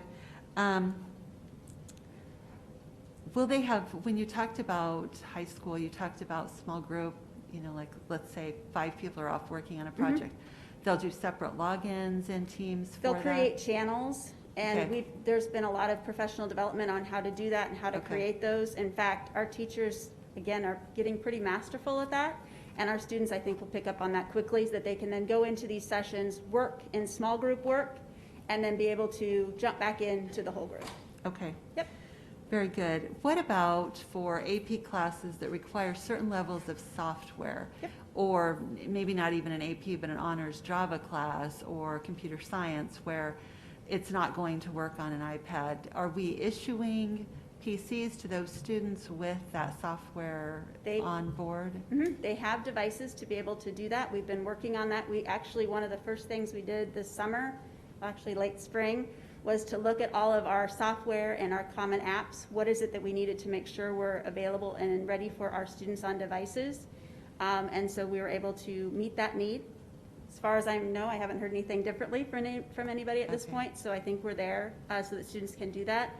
AP has been fantastic. Beth Maloney has been sending out updates to AP coordinators on valuable resources that AP is also sharing to enhance the experience for students. Okay, very good. Yep. Very good. Have we thought at all, and I know this goes back to Ms. Cassidy's question, I'm just thinking because I just dropped a child off for college, and so thinking about how they're running classes like chemistry, where the lecture is online, but the labs are in person. Have we thought at all about allowing our students for lab work to be able to, in small groups, come into the high schools at certain times of the day to be able to do labs with instructors? We haven't gotten to that conversation yet, but I think as we continue to explore, we can consider what would be appropriate. Okay, very good. What about our UNO, UNMC zoo programs, where, and I think about the zoo specific to the fact that there are other districts participating. Can our students participate as well in those programs just like the other students are, and then do their remote learning at home in the afternoon if the zoo program is during the morning, say at the zoo? We are currently doing everything remote for our students, even at the zoo. The zoo has been a great partner with us in figuring out how to make that work for our students and support our students. So our students are not with the other students Correct. at this time? Okay. And UNMC is full remote. Right, and probably UNO too, is, I would guess, that program, right? So I love the use of Khan, because I always talk about Khan and the importance of using that for students, so I appreciate that. How will parents be notified if their student is absent? I think about the high school level, you know, in the past, we've always gotten a phone call, your student didn't show up. How would I at work be notified that my high school never bothered to log in? The nice thing is attendance is going to be taken. I will do a shameless plug to make sure everybody has their email addresses updated and that people are getting the Infinite Campus portal app, because you can ask for push notifications that you know pretty instantaneously as soon as the teacher marks this child absent, that they are not present. So I think that's important to take advantage of the technology tools that we already are using. And I know that we're thinking about how do we make sure more of our families are accessing Infinite Campus portal. And I'm assuming, and I don't know if Lisa's in here that might be able to answer that piece as far as how quickly that goes. I know as a parent, if your child was absent, you got a phone call promptly at this time telling you that your child, and I would assume it's working the same, and I don't know if that answer is different. Lisa, is that the same?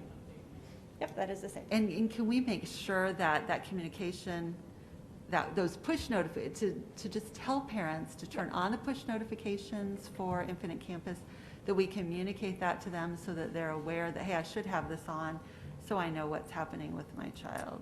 We actually just had a meeting about that on Friday, and we were brainstorming how do we make sure that we get this information out in a very progressive way to make sure families are aware of how to do that. Okay, awesome. I had a question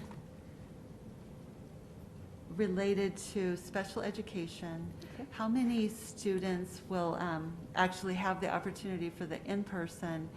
And then I think I understood after you shared a bit, because I had written down some questions, but I think you answered them, that if some students will just be part of their general ed classroom, but the special ed teacher will work with their classroom teacher to try to meet the needs Correct. As best they can.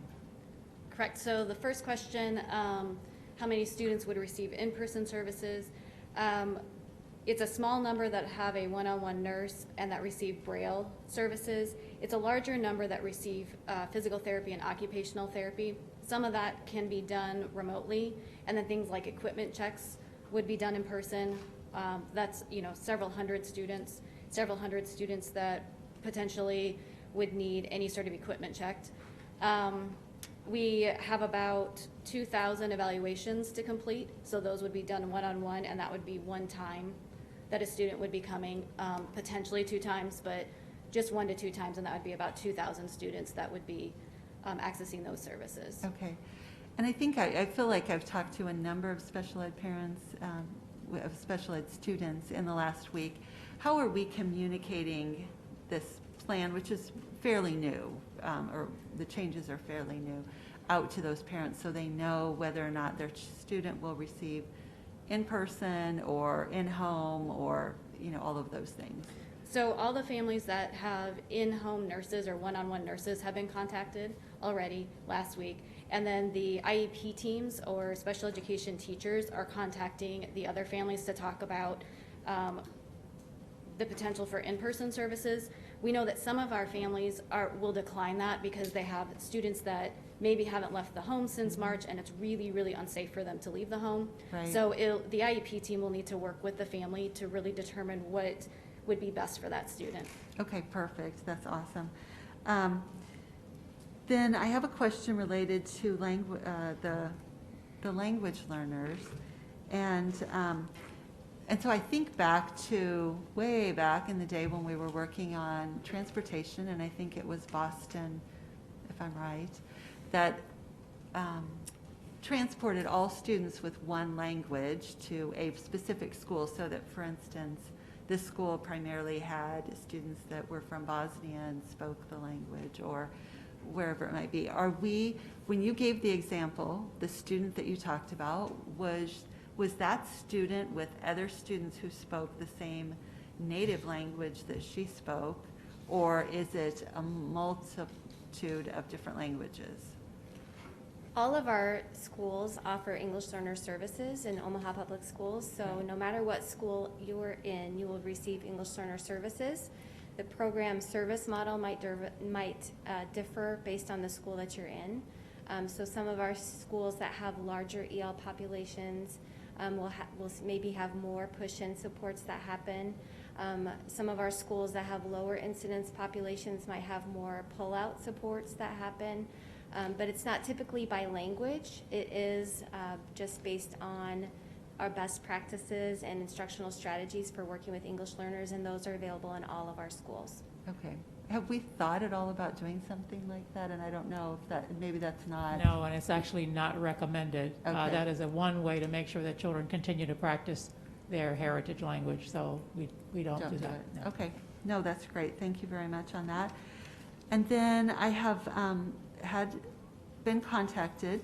So and there are a number of families who live really close to our, say, elementary schools, and when they're having recess time or lunch time or breaks, can they use the playgrounds and the blacktops, basketball hoops during that time when they're at home, and then they're not really at school, but they'd like to, kind of connect with their school environment? Our playgrounds are currently closed. They were going to be closed when we were going to be open, even in a 3-2 model. We are not cleaning those playgrounds, and we do not recommend that folks, there's nothing we can do, we're not sending the police out to get you or anything like that.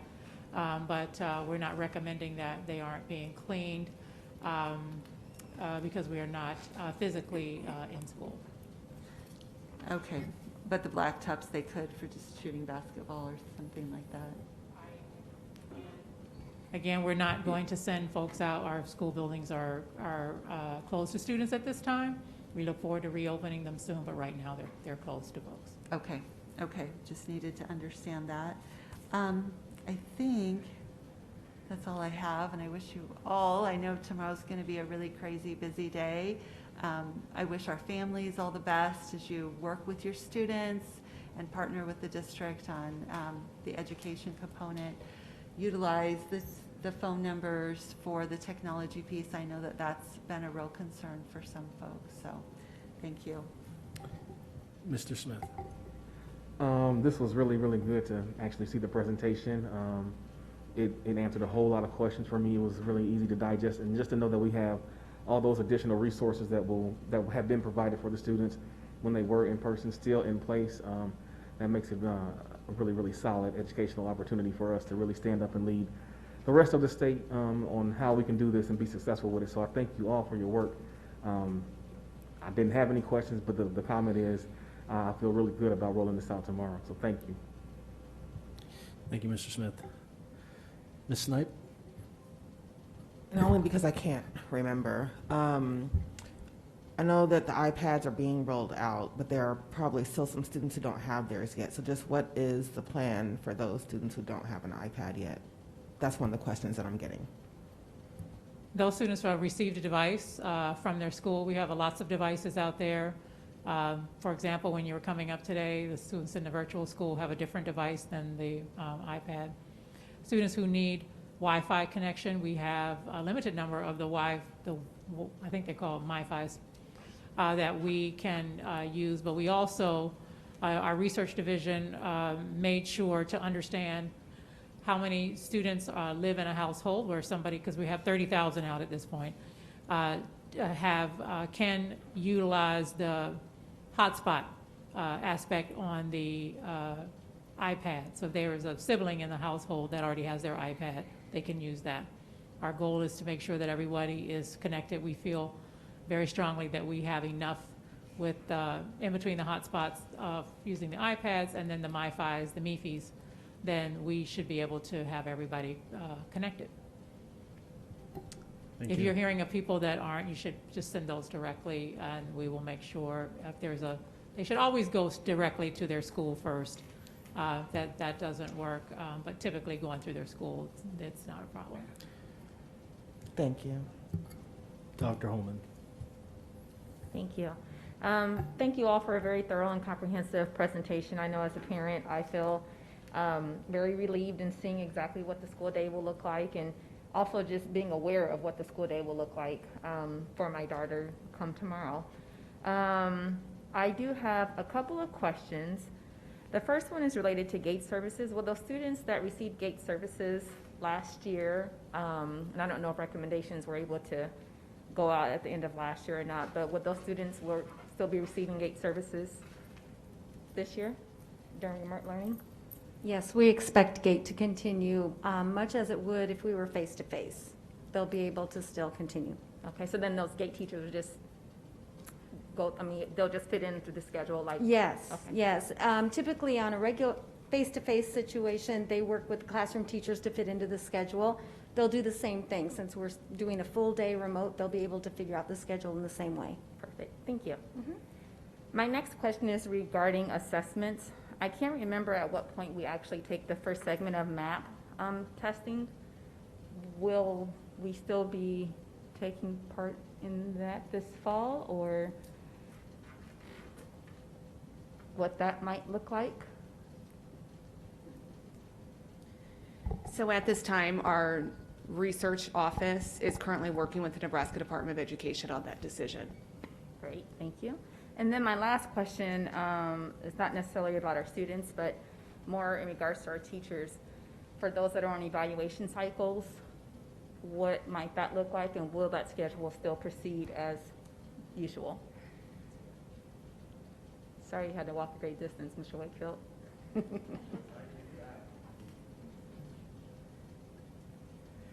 Thank you, Dr. Holloman. Yes, the process is going to be very similar to normal. The only real difference is observations may be done virtually as opposed to in person. Perfect, great. Thank you very much. Thank you. Thank you, Dr. Holman.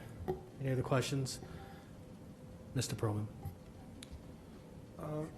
Maybe I missed this, but what's the plan for students who just, because of daycare schedules, can't attend school?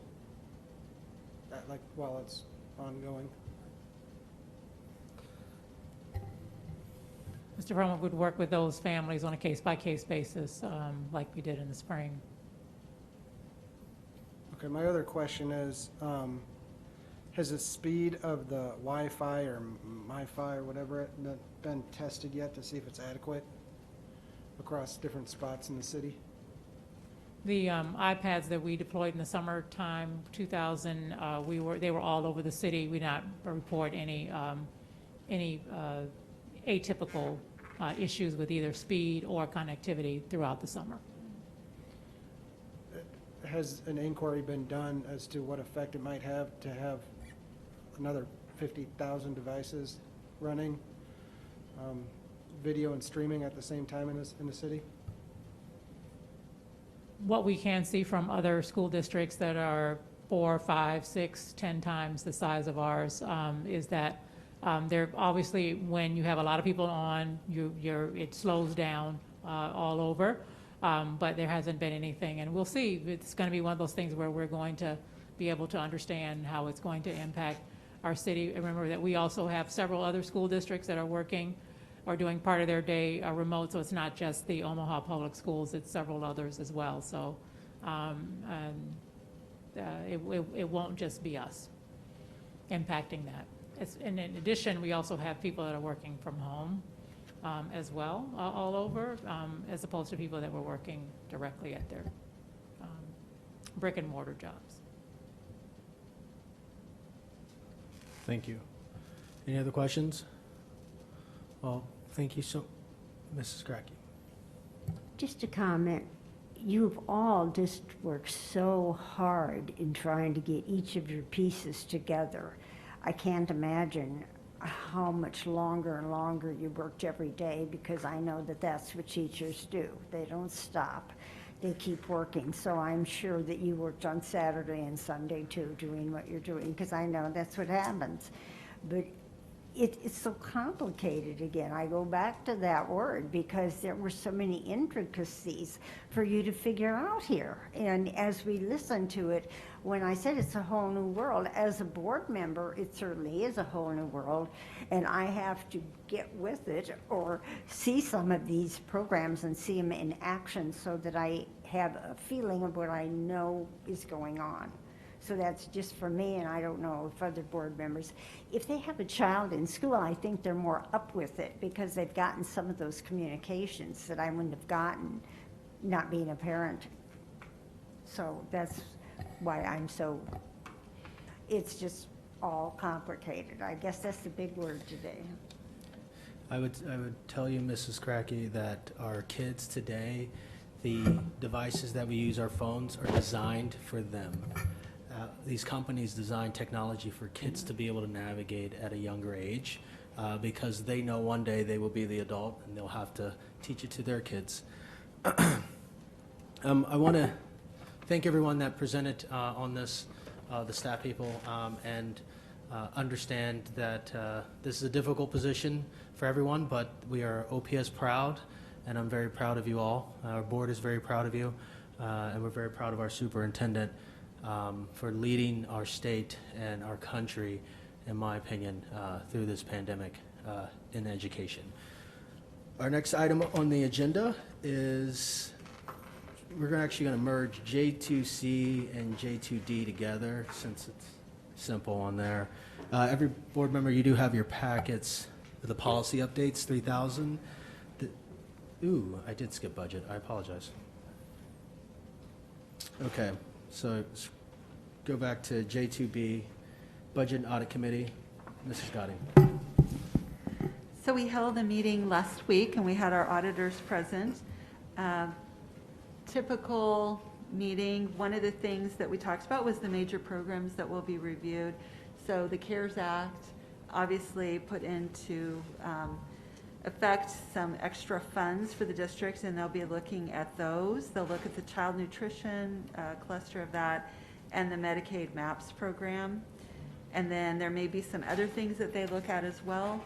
Last year we were told about some new accounting standards that had to be implemented by the district, but due to COVID, those, the General Accounting Standards Board has extended the time on those to 21 and to 22. So some of those things we won't have to worry about this year that we thought we were going to. We will have the auditors here in this building for a while. They'll work through October. They will have meetings. I think we'll have some meetings with Mr. Roberts the first week of September. Those should have been scheduled by now. And then the hope is that we have the presentation on the audit at the November 16th meeting. So that was the information from our auditors. Mr. Roberts also shared with us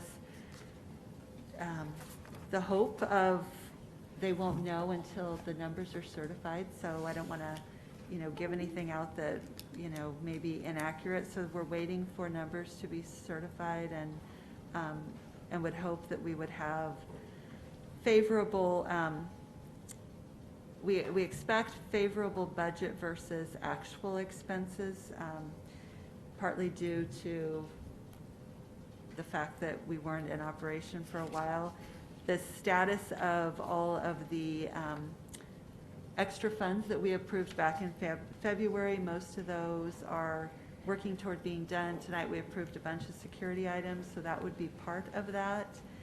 And And then we also talked a bit about the unallocated reserve, and he is working toward keeping that within that 20%, the unassigned fund balance as well. And so we'll get, I think he has the, and I'm not sure the certification date, I don't know if it's on here, August 19th. Valuations will be certified. And so once those are certified, then he'll have a better understanding of exactly where we're at, where our budget is, and where the revenue will come from. So I would anticipate that we'll have good small group meetings September 3rd and 4th to cover those items. Does anyone have any questions specifically that I might be able to answer? The budget hearing and budget adoption will be on September 10th, so Mr. Ray will remind us that we'll need to be here early, I think, for the budget hearing meeting, which will take place probably at 6 o'clock. Is that what we're scheduled for? So just a reminder on that, and for the public as well. Thank you. And if you have any questions, don't hesitate to reach out to Luann, who's the chair, the superintendent, and Mr. Ray. I do have an answer for Mr. Perlman's question. We're going to get a report from T-Mobile every 2 days, so we'll share some of that with you. T-Mobile. I'm sorry, our vendor. I usually try not to use the name of the vendor, but we'll get a report from our vendor. Thanks. Perfect. Part of the reason I asked, to be perfectly honest, is I have Sprint, and since the merger from T-Mobile, things have kind of changed a little. Just putting it out there.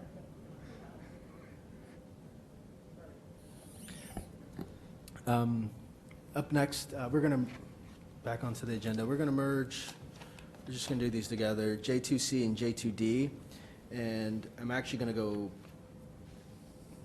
do you want to do it, Mr. Ray, or I can do it? I can do it. Okay, so it's the policy updates 3000. This is information for today. The first reading is supposed to be September 10th, and the second reading is September 21st. This is mostly cleanup, and if board members, if you turn to that last page, you see all that beautiful red.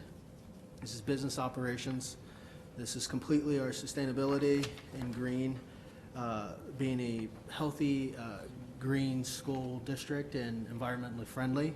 I strongly, our environmental ethics, recycling, our practices, I strongly encourage you to read it over, reach out to other people in the community that might take an interest to this, and pull it apart, whatever you can do, because I mean this is pretty big with the school district with 98 buildings to move in this direction. I know we talked about it in the past, but now this is moving in policy, practice into policy, and that's how we do better. Any questions? Mr. Perlman? Yeah, I have a question. So we're on J2D. Yeah, I merged both of them together, so you Okay. have questions on. Go ahead. Just a question for Mr. Ray, because I think I gave up my copy. Which one did we have to, there's one policy in there where there's a word that is not in red that needs to be in red. 3110, 3110. the first sentence, not, should be in red. 3110, the word not should be in red. 3110. I do have another question, though, about, Want me to go around and come back to you? sure. Mrs. Godden? So the copies that we have, are those only copies of items where there were changes? That's There's a correct. lot more policies on there. So are we just reaffirming the previous policies that we've already voted on? So this is part of our review Yep. cycle for all policies. So we put all 3,000 on there as part of the review, and then that first attachment shows the policies that have changes. And so going with policy 3590, we only printed the ones that had changes. Perfect, that's what I wanted to know. Thank you. Any other questions for Mr. Perlman? Floor is yours.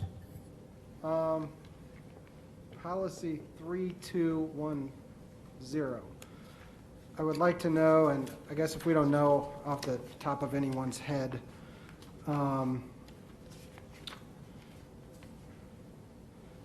are the members of the board or is the board as an entity bonded?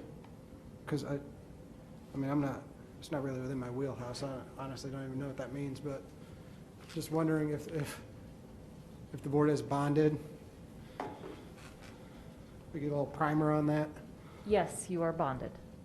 Can you explain what that means and the amounts and what that is? I don't have the specific amount exactly, but it is, I just know that you are bonded. As a board, individually, or both? As a board, as an entity. Okay. If we could find out the amounts in the next several weeks. Mrs. Godin, I think, has a... Well, I'm not positive about this, but I remember asking this question when I came on the board, that we are not bonded, we are insured. So we have coverage. The last time we voted on it was in May. It was on the agenda, and we voted to approve, and that coverage was $7.5 million. So I remember asking the question of whether we were bonded.